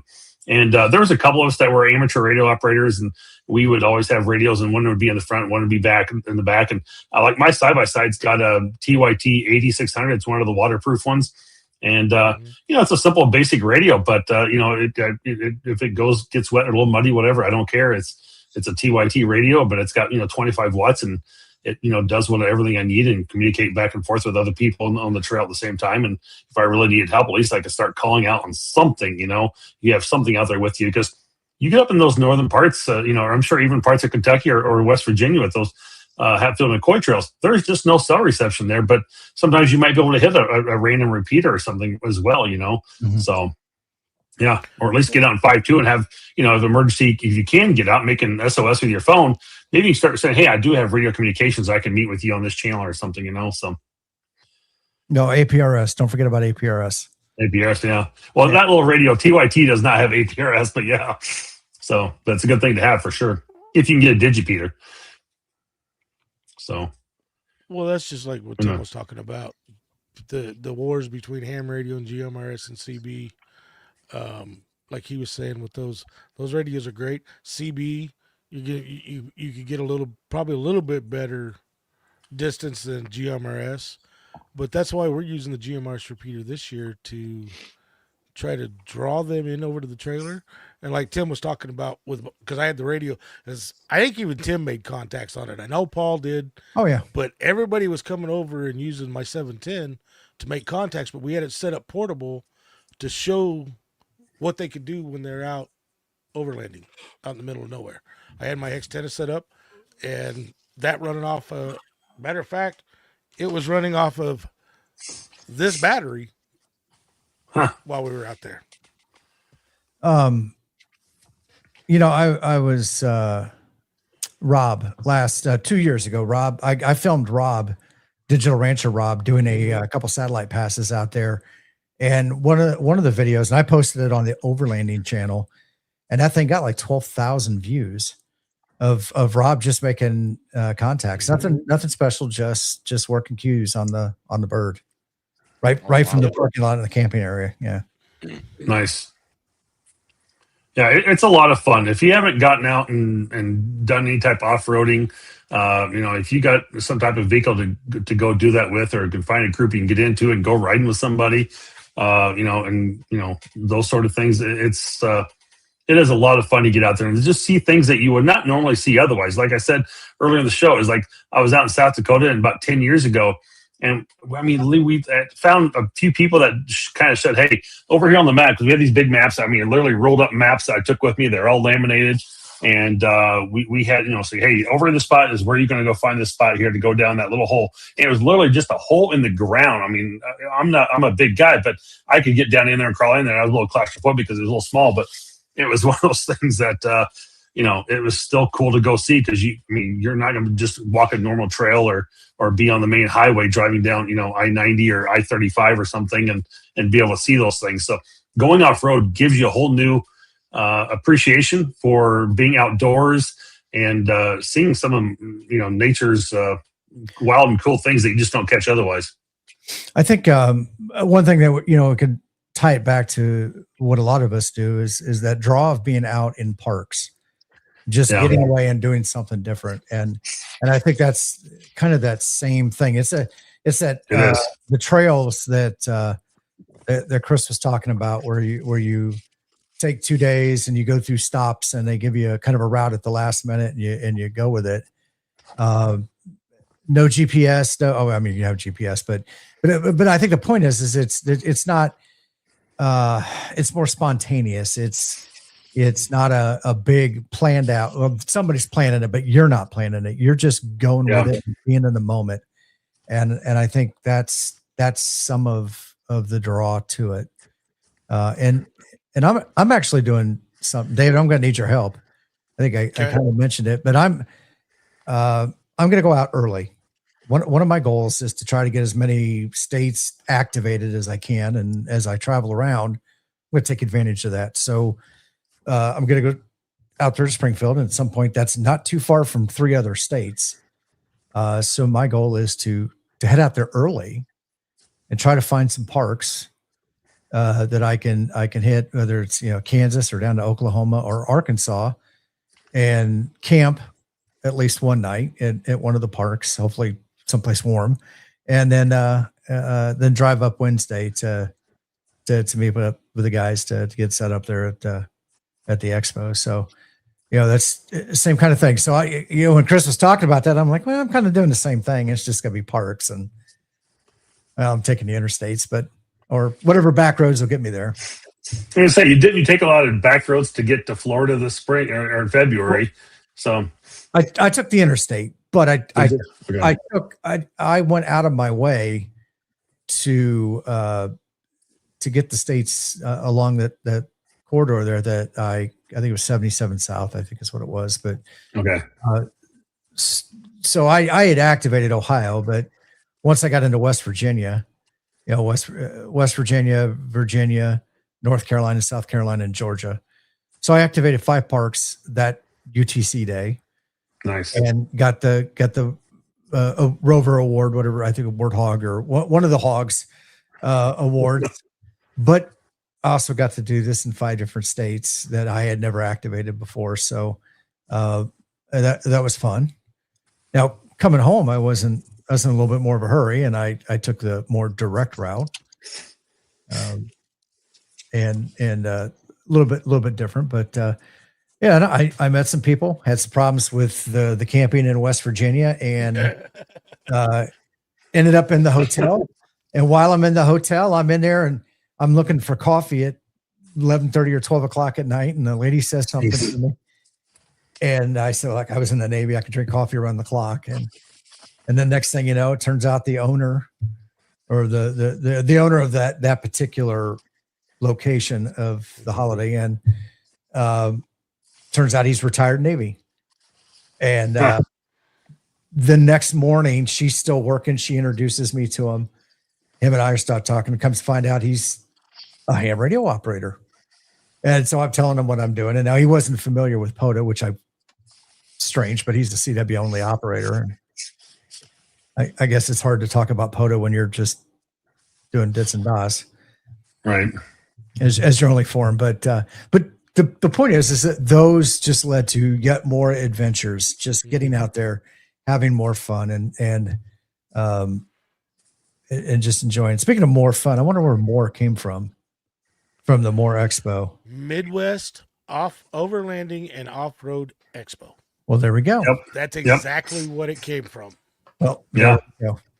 Yeah, he said that early on, right in the show. And I was like, oh, I didn't realize that's what it meant exactly. So, what did you say, Michael? I said what he said. Oh. Yes. But I mean, well, just like Tim talking about getting outdoors with this, everybody thinks you have to have the big lifted up trucks to do this kind of stuff. But exactly like Chris was talking about, most of the stuff they've set up to come into the Moore Expo on the trails, it's gravel, more of gravel roads, but you're out going through the Mark Twain National Forest and all those things. You're outdoors. You're not in city.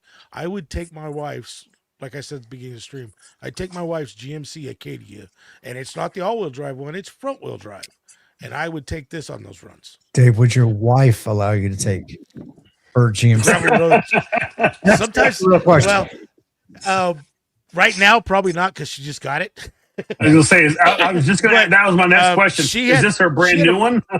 Yes. She had a Mazda GLC that I used to take out in the desert. She had a station wagon that I pulled a tent trailer out in the desert with. I'm the type of person, I don't have to have 4-wheel drive to get off road. You just got to know how to drive to keep it above the sand and stuff like that. But these trails he's talking about, I would take just about any vehicle on them. I mean, I probably wouldn't take a Cadillac because you go kick rocks up, even on those gravel roads. Oh, yes.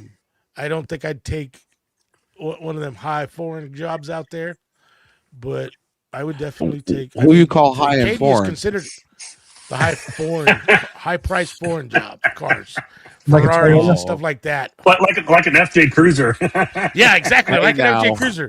No. Hey, The now. FJ Cruiser was the poor man's Toyota. I mean, I had one. What's this I own poor one. man's white? I What's this own poor one. man shit you're talking about, white boy? It I ain't own poor man. I own one. Have you seen the price? Have you seen you? So you know the pain. Well, at now they're the, not poor. parts store. No. I bought them when they were brand new, and it was cheaper. And they were poor. And I had Steelies on mine. I had Steelies on mine, and everybody that had a FJ Cruiser come up wanting to know where I got those wheels at, and I'm like, factory Yep. Steelies. Yeah, Wow. with a little. So this is what I would like to see at Moore. I know, Dave, you've got your stuff. I'm like covering my face here. I don't know what the hell I'm doing. You've got your stuff going on with the club and everything. But what I would like to see, and yeah, just exactly. I hate Jeeps. Anyways, what I would like to see at Moore Expo would be a basic radio introduction to communications to show, on a whiteboard what things are, so people kind of start understanding it, showing them what a repeater is. Put a little tower on top of a hill, and you're down here and this guy's down here, and they can't talk to each other. Just the simple things. What Tim, I think I VHF found is, what UHF is. I think we found our presenter. I think so too. Yeah. I've given basic classes. 2027, Michael, you'll be given a class. So I can have it set up. Somebody better fly me down there. And by fly, you mean in the front seat of your truck? Yeah, Yeah, because you need to bring your FJ Cruiser to it. that's right. that's right. It's off-roading. The old tortoise will make it. That's not a problem. I just don't want to tote my big giant tent behind me. Hey, they're not nobody. The only one that brings a trailer is Jason? Kyle. From our group. No, Kyle. Yeah, Oh, He Well, brings he- a I hiker. might have a smaller trailer by then. he's it's like a security blanket for him. That's all it is. Yeah. Even Freddie Mac's not bringing his trailer, even though he sold his, but even Freddie Mac's staying in a tent. Really? Yeah, Okay. we And have Pepe, Pepe, there's nothing wrong talking about barbecue either, because that's right up my alley. I love smoking meats. So. Hey, Pepe, the second hour is always Yes. it can wind up like Clubhouse, and who knows what we're going to talk about.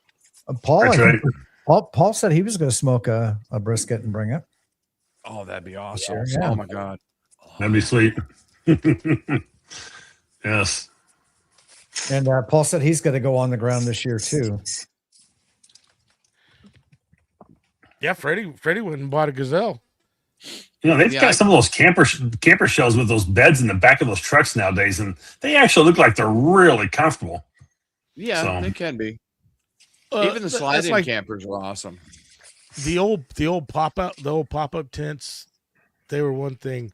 Some of these new tents that get down to the size of a hiker, when you open them up, it's amazing how big they pop out and how big they come. Oh, dude, that's the Opus or like my But- camper.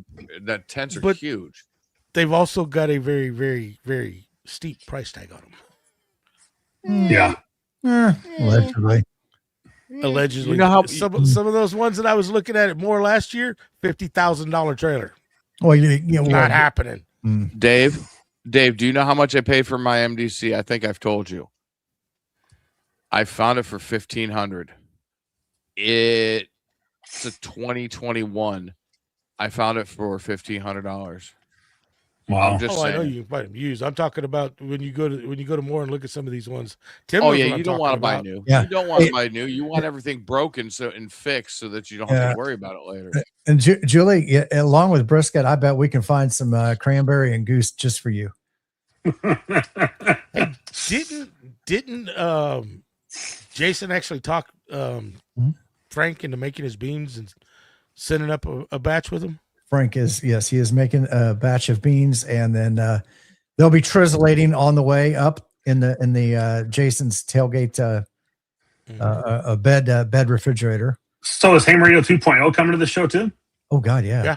Yeah. Oh, he'll be there this year. Okay. So Jason will be there. Rob, Digital Rancher, will be there. Bill, Hammer. I know you said Kyle and Rob would be there, but I didn't hear you say Jason. I missed them. Sorry, I missed that. Bill. Yep. Prep and Paul Freddie Mac. going to be coming up. Freddie Mac's going to be coming up. I'm coming over from Indiana. Who else? There's Tank's not coming this year. Tank is not coming. No. It seems to me there was somebody else that they were coming, Tim, and I can't remember. I'm not sure. And Paul, a question for you. So I know we're going to go down Pepe's Road here now because you mentioned it earlier, and we're talking about brisket. Do you do the whole brisket, or do you just do like the flat of the brisket and then take like the bigger, thicker piece up top, the angle, and ever chop that up and make burnt ends out of that? So that's what I'm kind of starting to get into a little bit more, starting to cook burnt ends for the first time. And like I did some about 3-4 weeks ago. Oh my gosh, they were good. So The entire brisket. Yep, there you go. Oh, Hector will be there. Well, I'm pretty sure Hector's going to be there. He does not have a YouTube channel. We met him last year, and he made an impromptu trip over there because he heard that we were going to be there. It was just talking on Jason's stream, and so it was like the Sunday before the show, and he's like, "I'm retired." So he drove his Sprinter van over there, and we met up with him, and then he was with us at Dayton. Orlando this year. And he was also at Huntsville. That's not burn ends. Those are burn ends. Yes. That's not burn ends.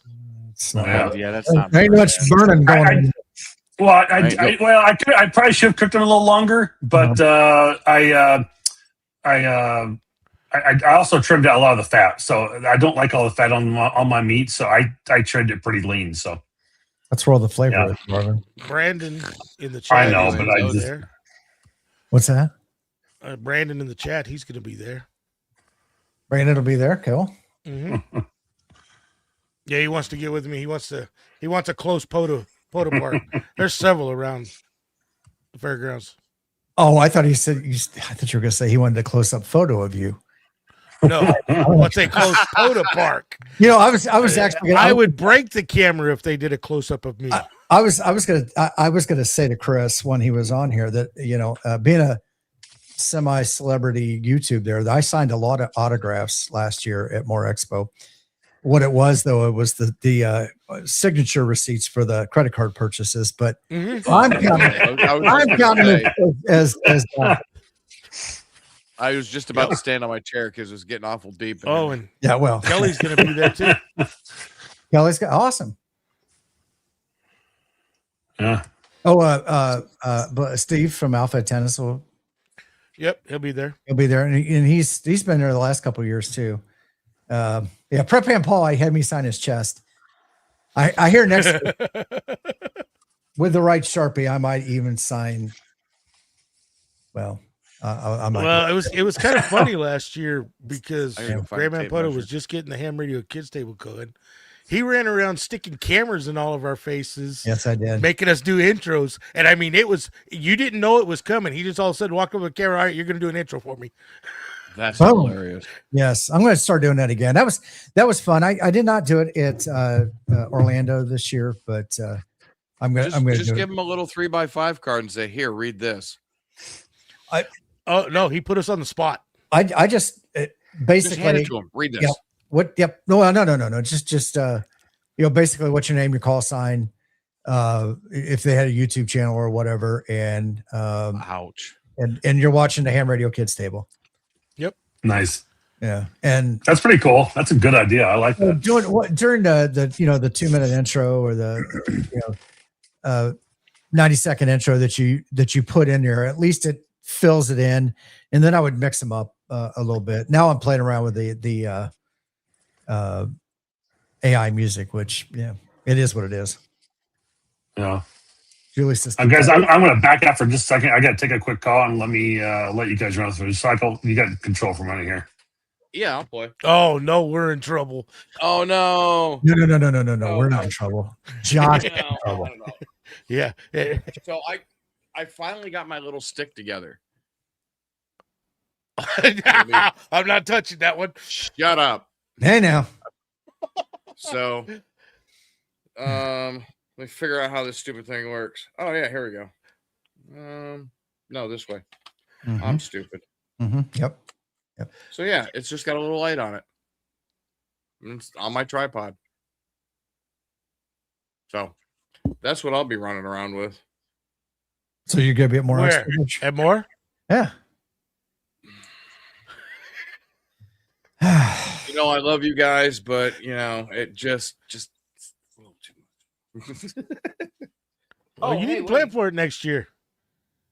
You might be the only FJ there. I doubt that. No, You think? It's tacos and Jeeps are the other two big ones. I think I saw one Willie's out there last year. Yeah.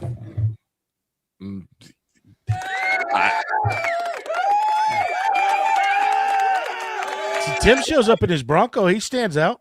Oh, I do. Yeah, see my FJ I know would stand out. But what's amazing is there's so many excellent FJ builds for overlanding that I know they go to Ozarks, but tacos and tundras, there's just they're kind of already been played out. You know, the FJ wasn't even built by Toyota, right? Yes, it was. No, it was not. the hell it wasn't. No, it's not. Yeah, it was. It's built by another Japanese automaker. No, it wasn't. It was built by Toyota. Nope. Yes. Nope. Some company with an H, starts with an H. Mm-hmm. Yep. It was built by Toyota. No, it wasn't. Yes, it was. No, it wasn't. Prove it. Okay. Prove it. I want to see this. God bless this woman. Anyways, she keeps sending me stuff. She's blowing up my freaking Instagram. God.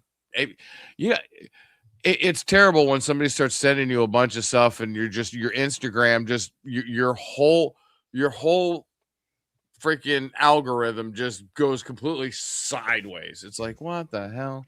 See, even Summit said sold by Toyota. No, it wasn't sold by Toyota. It was made by Toyota because one of the chief engineers designed it.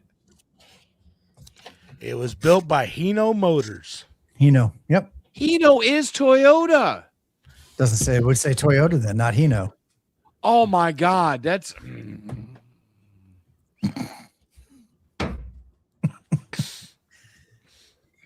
Hey Marvin, how you doing? Hey, I'm back. So we looks like they wanted a counter offer on our house here real quick, and my wife was like, "Hey, you see the offer or you see the reply?" And it was like, "No." Like, pull up your text and look. It was like, okay. So we're in the middle of this whole ordeal still, and it's just between me and Josh, at crazy house buying 8:40 at stuff. night. God bless. Yeah, it's 8:40 at night. Yeah, I mean they came back late with the offer. I mean we had him to him before, I'd say by noon or shortly thereafter today. So it took a while for them to get back, and it was like they made a little bit of a counter offer, which is fine, but whatever. We'll see where it all goes. So No. anyway, It's good. not, I'm not going to give this up, Tim. Hino is owned by Toyota. Toyota. It might be made the owned by FJ. Toyota. No, Toyota did not. It is the kids' table. We're all over the board. My Hey, God. we got some of the kids' No. table right here, so why not? So Marvin, this Right. is how this started.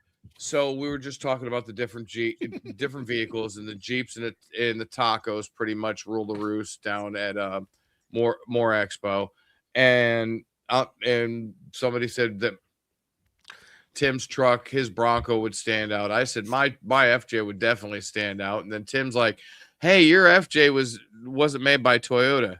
Oh.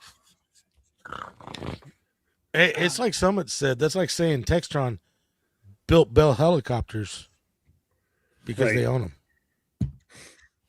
them. Textron built Bell helicopters.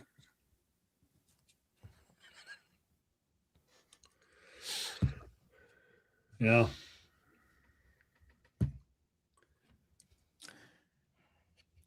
see, Owned by Toyota. Thank you. heavy industry. That don't mean Toyota built it. Oh, diesel motor industry. Stop. Stop. Look, just Paul, just because you can read Japanese doesn't mean that you're right. That's pretty good. So He's actually over there right now. right. Are you in Japan? Bring me back something cool from Toyota. Yeah. This is All true. Textron does a lot of crap. Bring him back. Bring him back the corporate ownership documents for Hino Motors. Yeah, exactly. Damn it. Bring me back a right-hand drive FJ from Japan. That would be cool. There you go. But Do seeing how- they still make them over there? I think they stopped manufacturing them in 2024. Well, because they were But like like 20, the 14 UAE and Saudi kept getting them. they were what 2014 here in the States, right? Was the last model year. Yeah, 2014. Yes. Yeah. Did you see what Paul said? Um, He thinks he trusts Hino built in Japan over the San Antonio built Tundra he has. Just saying. Paul, bring me back some something Toyota. That would be cool. I'll pay for the shipping. So they have to replace his entire engine.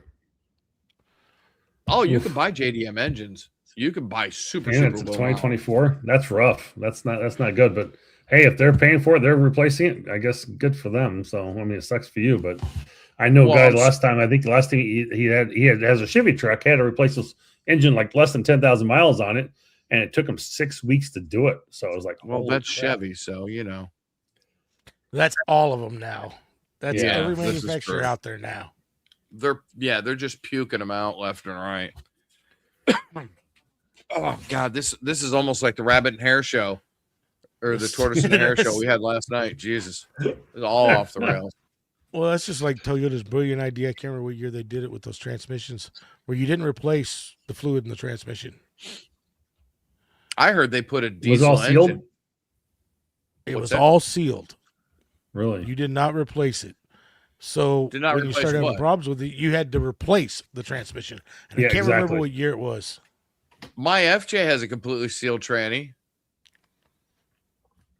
Let me rephrase that. My FJ has a completely sealed transmission. I'm glad you clarified that. And I've checked the fluid into it, but it is completely sealed. There's no dipstick or anything onto it. And it's the original transmission. It's still strong. Well, I'll give him that. I mean, I put almost 400,000 miles on my FJ, so it's a heck of a Oh vehicle, wow. heck of a motor. Yeah. I just crossed 212 because I've been commuting it. I done commuting it tomorrow. I pick up the new work van.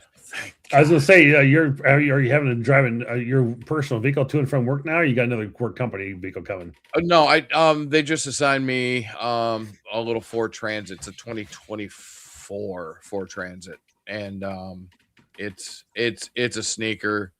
Yeah, those things scare the hell out of me. You should But get yeah, ask for a truck. Huh? Ask Oh, them I'm for getting a truck. I'm actually getting I'm getting a Tacoma. I'm getting a brand new Tacoma. We're waiting on them to come in. But my boss promised me, I said, I would like a truck, not a van. And he goes, I got you covered. So I am getting a brand new, 2025 Tacoma Nice. with a cap, with everything. That's cool. So that ought to be fun. That'll be good. Dude, I am loving my new job.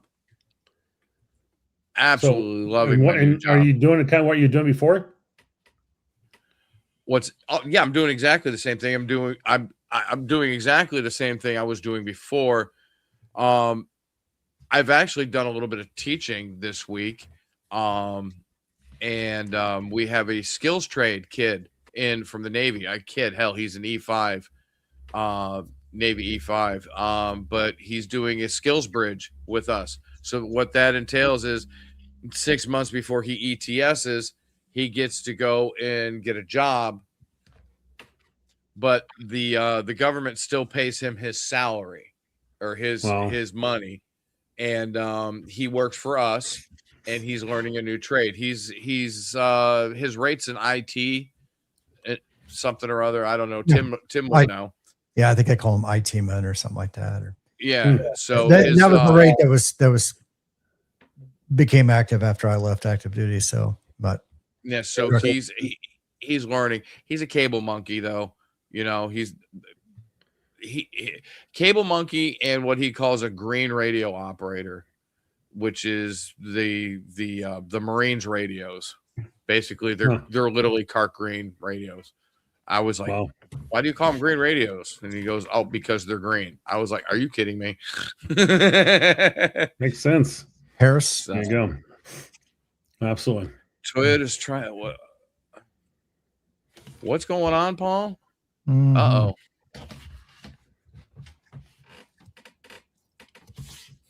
We can Yeah, get I don't want a four banger either.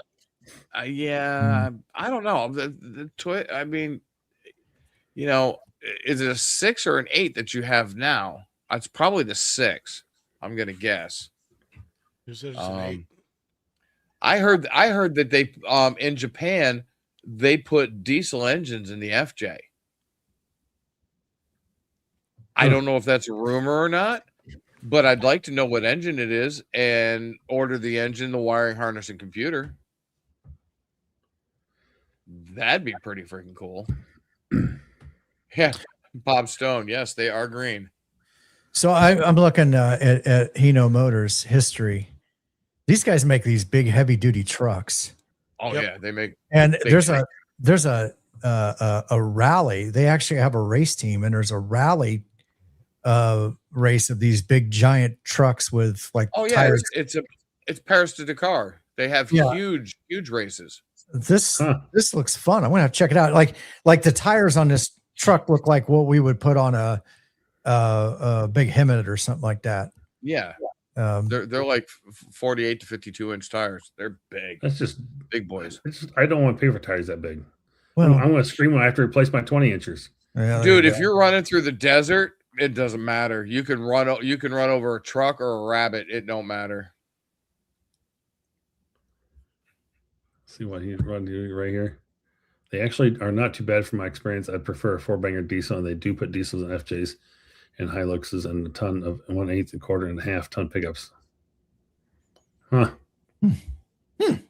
Interesting. Dude, yeah, I think Chevy came out with like a little diesel engine a couple years ago, and they're in like their F-150s and stuff. But they dumped those pretty quick. They didn't stick around too long. Not Ford's the F-150. They came out in the little what the hell was that little pickup truck? Rangers, the Chevy pickup truck. They had diesels into them. They were pretty good. Or like they dropped them. The Colorados. Yes, that's it. The Colorado. Yeah. That's Chevy. Ford had them in F-150s for a little while. And they didn't keep them around very long. I don't know why they didn't keep with diesels. That and probably the kind of surprised. Costs went to the roof for diesel. Yeah, well, probably true. It's probably a good point. So and all the deer pee you had to put in there or whatever. Although I heard the DEF. Yeah, I heard. Are they dropping that? Have they decided to drop that? I heard that they're going to. No, it'd be awesome if it did. There was something I heard recently that they went back. They've had so many years to do it. They can evaluate it that it provided absolutely no benefit. It does. It provides no benefit, and it damages the engine and damages the exhaust system. For truck drivers, it killed their fuel mileage. Yeah. Yeah. Wow. That's why when they came out with that, after they started making it mandatory, everybody started buying old trucks, so they didn't have to run the DEF because it literally killed the fuel mileage. And when you think about it, 6 to 7 miles to the gallon, that was great fuel mileage for them, but it was dropping them down to 4 miles to the gallon. And when you're running those trucks, that 3 miles to the gallon makes a big difference. Yeah, that makes a big difference. Yeah, it does. Filters, they're freaking stupid. Well, guys, we're coming up on the top of the hour here, so let's see if we can do a round table here, kind of what we've got coming up and where things are at. And this is tomorrow's Good Friday, guys. So happy Easter weekend to everybody, and hope everybody has a great Easter weekend with family. And happy Easter, everybody, and hope all goes well. So I'm looking forward to going home tomorrow night to my wife and seeing her. She's already in at our place in Wisconsin, where we stay there closer to family, and so we're looking forward to seeing her. And should be a good weekend overall. I think the weather's gonna be pretty cruddy, but yeah, it is what it is. So I appreciate you guys watching tonight. We have a steady group of people watching this channel this evening, and with Josh being gone, and I think we've had the second hour has been a little more crazy, but we had a great first hour with talking about the Moore Expo with Chris Holloway and everything that they got going on there, and the other events that he hosts from the Big Iron and the Power Sports Festival as well down in Oklahoma. So anyway, if you missed that the first hour, go back and watch that first hour. It's some really good information, and just kind of talking about Moore Expo and ham radio and GMRS and how to bring radios into that field more for doing off-roading of whatever that is, with a side-by-side, a big truck, a car, or whatever you decide to go with, a Jeep. It's one of those things that your kind of choice. But if you haven't done it, again, take some time and go do that. It's a lot of fun, and I've enjoyed it over the years, and I'm looking forward to getting back out and doing it myself, and putting a radio on a side-by-side or an off-road vehicle of some sort, and talking with others when you're out on the trail. It can be really handy in many ways, and just a lot of fun. And I'm sure we've all had radios in our other off-road vehicles with Michael and Tim that don't like they do. So, it's cool stuff for sure. But let's do, if you guys, you don't add anything to that, you can. But if not, Michael, let's start with you this time, and we'll kind of do Tim and Hillbilly and finish off with me, and we'll get this wrapped up for the evening here and kind of move on. Well, I do want to say, Pepe, also thank you for the $5 chat there. We still got time to get a couple more in there, and I appreciate the Marvin doing a good job there comment as well. So much appreciated. I'm glad you guys enjoyed the show tonight with me as the host. Maybe some not exciting. I don't have my mixer, and I can't really do a lot of fun stuff. Unfortunately, it's just running off of a laptop. But emotional damage. Well, we always got Michael. Forget about that one. Absolutely. Or Tim. I guess they do have theirs too. So exactly. That scared me because I hit the button, and all of a sudden I get emotional damage to my ear. I'm like, I know I didn't have it on there. What the heck? Who's been messing with my soundboard? That's funny. So yes, next week I believe we do have Skywarn coming up. No, actually that is in 2 weeks of Skywarn. We do have Mr. Woodrum coming in. I think it's Charles Woodrum coming in, and that will be a great show. He's a weather advisor for the National Weather Service, and he's big on Skywarn. So definitely join us in 2 weeks. And Dave, do you remember what we have next week? I don't remember. What you got going on, Michael? Got some business to take care of because Prep and Paul just gifted 5 memberships. Yes. And I don't know. I don't have his back in for YouTube. Give me a second. I can look here in a second. Because I don't know who those went to.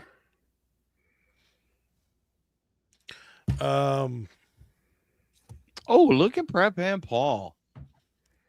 Yes, more green in the chat. I love it. Absolutely. What do we got? We got IWRC. Okay. Oh, figures Poto Power got a free one again. Another one. Chad KD9 wax on, wax off. Nojas Nanjas one. He got one. V8DV. I don't know who that is, but that's awesome. Thank you, Mr. Paul. Appreciate it very much, sir. Thank you. Also, wait a minute. Holy smoke. We got more. No. We got more. My Yep. God, Summit. Yes. Summit Radio KE2GYH. Thank you for the gifted memberships as well. Thank you guys for that. That's huge. So I'll read them. We got Chris W4140 So he's just an average YouTuber. DCX Robinson, Amateur Signal Network, Rob Vinoy. I'm not reading all those numbers. And Tara Thompson, KE9CX or CKA. CKA? Yeah, that's it. Awesome. Thanks, guys. Appreciate it. Money isn't everything. It's the only thing. And everyone has a price for the $1 million man. All right. Well, thank you guys for the gifted memberships on those. That's huge. That's awesome. Really appreciate that. And That's awesome to have those show up tonight on the live stream. I'm sure Josh will appreciate that as well. Well, let's get back into. Are you done, Marvin? Yeah, I'm done. Okay, we're gonna quit playing. You take him down. We can't both play again. There we go. I don't know. Hey, so Autism Awareness Month, Whiskey 2 Alpha. Great idea. Listen for Whiskey 2 Alpha. Get on there. Get on the spotter pages and make a contact for Whiskey 2 Alpha. They're going to be all across the country this week to the 7th. So autism awareness. I've got friends that have some autistic kids. Some are nonverbal, some are verbal. Rabbit's son, he's autistic, and Rabbit has a superhero for a kid. He really does. But yeah, autism awareness, W2 Alpha. Rabbit's doing W2 Alpha, isn't he? Yeah, he is also doing W2 Alpha. I think he did it today. Oh, no, Mike did. N2MAK did W2 Alpha today. I think Rabbit might be tomorrow or Saturday. I'm clueless. But I just wanted to make sure I put that out there. W2 Alpha, Autism Awareness Month. Go make contacts with them. You don't get anything. There's no park to parks. There's no nothing. Just make contacts with them and share Autism Awareness Month with them. What else we got going on? Good Friday and Easter this weekend. There's probably going to be lots of contacts on Easter Sunday. You know, everybody's got to say hello and happy Easter to everybody. So I hope everybody has an awesome Easter. I have tomorrow off. Thank God. That's kind of ironic there. Anyways, trying to get out. I've got a couple videos down the pipe. I'm going to try to plug in, do some other stuff. I'm going to try to get POTA tomorrow on Good Friday. And if Sunday works out, I might try to get out. The weather's supposed to be a little bit better on Sunday. Saturday is a no-go. But yeah, get out there, have some fun, get on POTA. You guys anybody ever wants any information on overlanding, you can reach out to Tim, you can reach out to Hillbilly. You can reach out to me. If you guys need anything information, check out our YouTube pages. We got a bunch of stuff on there, and I'm slowly building mine up. So, just get out there, go have fun. It's springtime, ladies and gentlemen. Go out there and have a blast. Tim, up to you. Yeah. Hey. Over to you. So, let's see. Good Friday. I'm sorry. Tomorrow's Good Friday. Sunday. Yes. Easter, I will be out live streaming. It's 9 a.m. Eastern time is my normal Sunday morning live stream from the park. This will be powering my 500-watt POTA rig. Good. Wow. For that, I'm going to take that thing out and warm it up a little bit and see what kind of havoc I can cause. I was just looking at the weather report. We're supposed to be sunny, but in the 40s in the morning. So it may be from the front seat of the Bronco, but I'll be using like the 7300 Mark II. Nice. And Dave, you okay? I'm fine. I was going to say 500 watt. You don't need to hide in the truck. That'll warm you up outside. Well, eventually, Sit on it. I'm going to start doing AM activations. Oh, I can't wait. Can't wait. Exactly. Yeah. I love it. Yeah. So 7.290. Well, I don't think and above. I don't think they realize why we're saying I can't wait. Yeah, because I will have 500 watts full duty cycle. Maybe you know what? Actually, it's 600 watts. I was wrong, but we'll say 500 to be safe. But yeah, I'm doing that, and then next Wednesday on the kids table, Mike and Becky from Ham Radio Duo, and then Barb, Awesome. the designer of the new Pebble HF QRP rig, is going to be joining us to talk a little bit more about that and get some in-depth conversation. So if you're interested in that, if you've seen it floating around, Mike and Becky have done some videos on it. I think some other people have, but just try to get them some more exposure. So that will be on Wednesday, and then be planning on heading to Moore Expo the next week. So Very cool. Very good. Hillbilly Dave. I guess it's me. Got a couple review videos that coming up. Thanks to Jason, and let's make a deal with GigaParts. They lifted some money out of my wallet, but I've wanted one for a while. I mean, I've got my Comet 500, and I really like that meter, but I kind of got called out by an engineer that don't necessarily trust it because the Comets don't have the dips. So I got me a rig stick, but I'm actually going to do a comparison between the two with the alpha antenna, and then busy with work, and then getting ready for Moore Expo, just like Tim. Very cool. Good. Absolutely. So I just looked up the quick schedule. We do have Skywarn next week. That is coming up. So Charles Woodrum will be joining us from the National Weather Service talking about Skywarn. It's a perfect time. I know Levi was hoping to join in this evening a little bit, but he's under tornado watches and having issues there in southern Michigan tonight and northern Indiana area. So, we've had a lot of storms coming through just across the U.S. I mean, there was a lot predicted over the weekend. I was listening to some national weather a national forecast that day. They were talking about the different tornadoes and storms coming through the Midwest and stuff and different parts of the region. So definitely a good time to join and to learn a little bit about Skywarn, why it's important to be a part of it, and to really, be able to provide accurate and efficient data quickly to them so they can, because you're the boots on the ground that really do matter. So Skywarn's an important part of the system to be a part of. And if you haven't been a part of that before, good time to learn a little bit about it and become a part of it.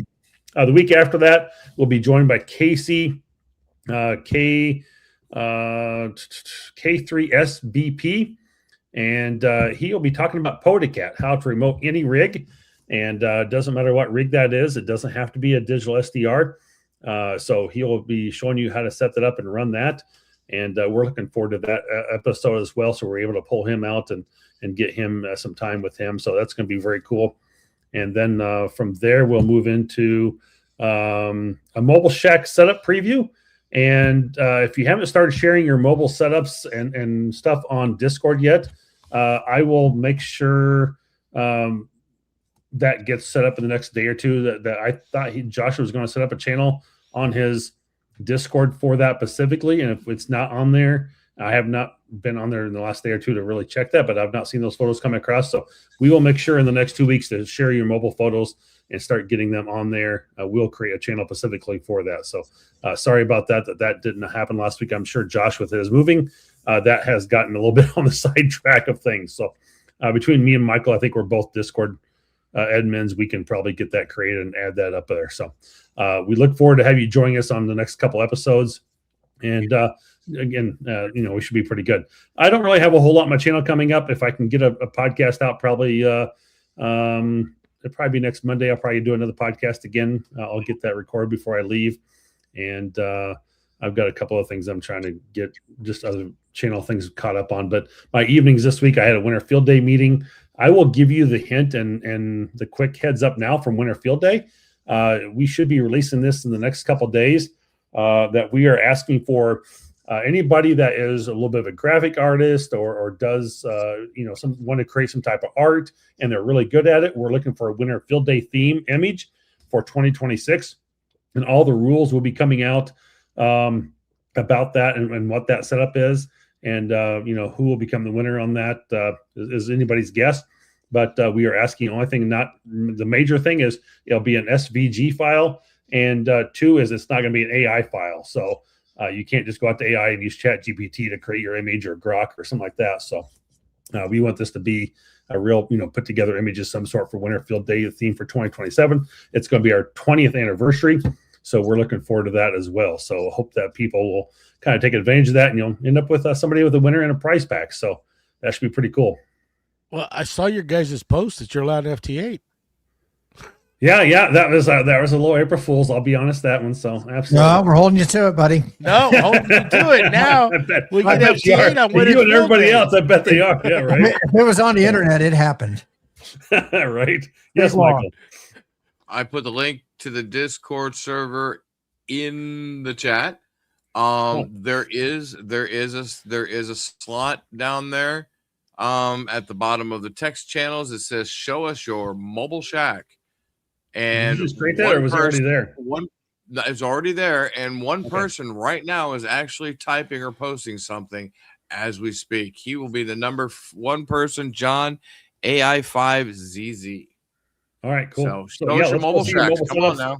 now. I like what this guy said. Is like, hey, let's see some setups. I need some ideas how to set up my rig. So we'll Yeah. definitely give you some great shows and some great setups and looking at your mobile setups. You got 2 weeks to get that in, and we'll go from there.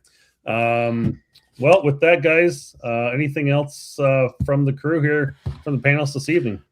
Oh, he actually put a video in. Oh, he's putting a video in. Oh, that'd be good too. Yeah, you can Yeah, do it's a too. video. We'll do that too. Absolutely. You know, Marvin, I just noticed. I don't know if there was an acknowledgement, but there were a couple new members early. I think maybe before this in the stream. It's in the start. I don't know. I just Yeah, I think some of those were there before we even. No, I don't know if that. those are fresh. Well, yeah, Gary. It was just we Those are start. fresh. Hold on, let me scroll up. I just saw. You got a couple more. I started a couple earlier, but those were just things I was highlighting to go back and hit. I did. If there's new people, I missed them. My apologies if I missed you on the channel tonight. We wanted to get started with our guest right away because he had to go. He had a limited time frame, so he had shit to do. I think the internet forgives you, Marvin. You're good. Yeah, I'm sure we'll get forgiven this week. So anyway, well, thank you guys all for joining. If you're new to the show, welcome. Join us each and every week here on Hamshack TV. Josh AA4WX will return Wait a again minute. next week. That's those three, I think, for last week for some reason, because Nancy she joined last week on the Rars Fest show. Really? No, interesting. Yeah. I wonder how that got held over. I don't know. Just send all complaints to k8mrd@icloud.net and you'll be all right. That's This right. is very Do I have a little? K8MRD is wrong.com. Hey, wait a minute. We have that banner. There we go. We have that right there. That's where you need to send your complaints to. So, yeah. Yep. There you go. Well, again, don't forget to like and subscribe to the show. We appreciate that, and hope you guys all enjoyed it. So, anything else from the crew before we leave? Well, No, I want to thank everybody for watching tonight. Let's throw the shameless plugs in there while we're here. Yeah, get Hamshack TV for 10% off your paid memberships. Threw our plugs in. Oh yes, throw your plugs in. Ham radio okay. guys. And I also forgot, Marvin. we may, at least Dave and I might not be here next week. We don't know yet. Yeah, we don't know what we're going to do next week, so we'll see if the show goes on. It's very true. We got the next 3 weeks planned out for sure. So yeah, I think he's going to let us go through with the merger before the merger happens. That's going to those 3 shows are going to still go. So right. Yep. So. You know, I didn't want to talk about this yet because I wasn't sure how you guys felt about it, but Jason's already talked to me. Has he? Oh, I figured he was. He's probably giving the show to Tim. Probably so. I'm not Tim at already liberty has to his say. own. Tim already has his own stuff. That's not fair. That's We're just not big enough. We're just not big enough. You got the kids table. You got your own show. Yeah. Yeah. So I'm pretty sure I'm going to be interviewing myself. Yeah, right. We'll create our own show, Dave. Dave and Michael. Before we chase everybody off, we are just beating off the April Fools yesterday. We don't want Josh to lose any of his subscribers. He just lost 500 tonight. I'm kidding. Yeah, Well, good luck copying and pasting that. I asked you guys to cover my channel. I came back and I lost 500 subscribers. What you guys do? He's below 10,000. What gave happened? Hey, Tim, Julie said she'll interview you. Okay. Oh, good. Perfect. Hey now. All right, let me go see if I can close down this show and get this thing rocking. So, Do you know how to do that? Have a great Easter, guys. Yeah.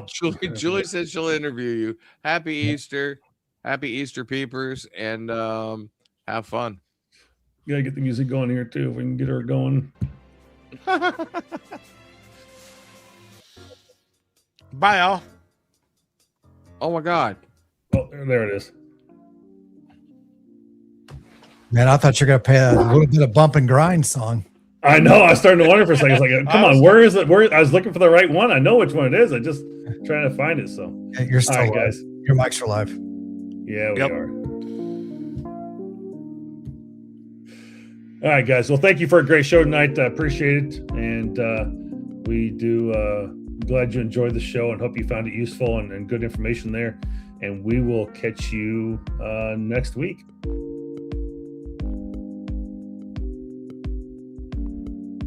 Are we gonna do it? Should we do it?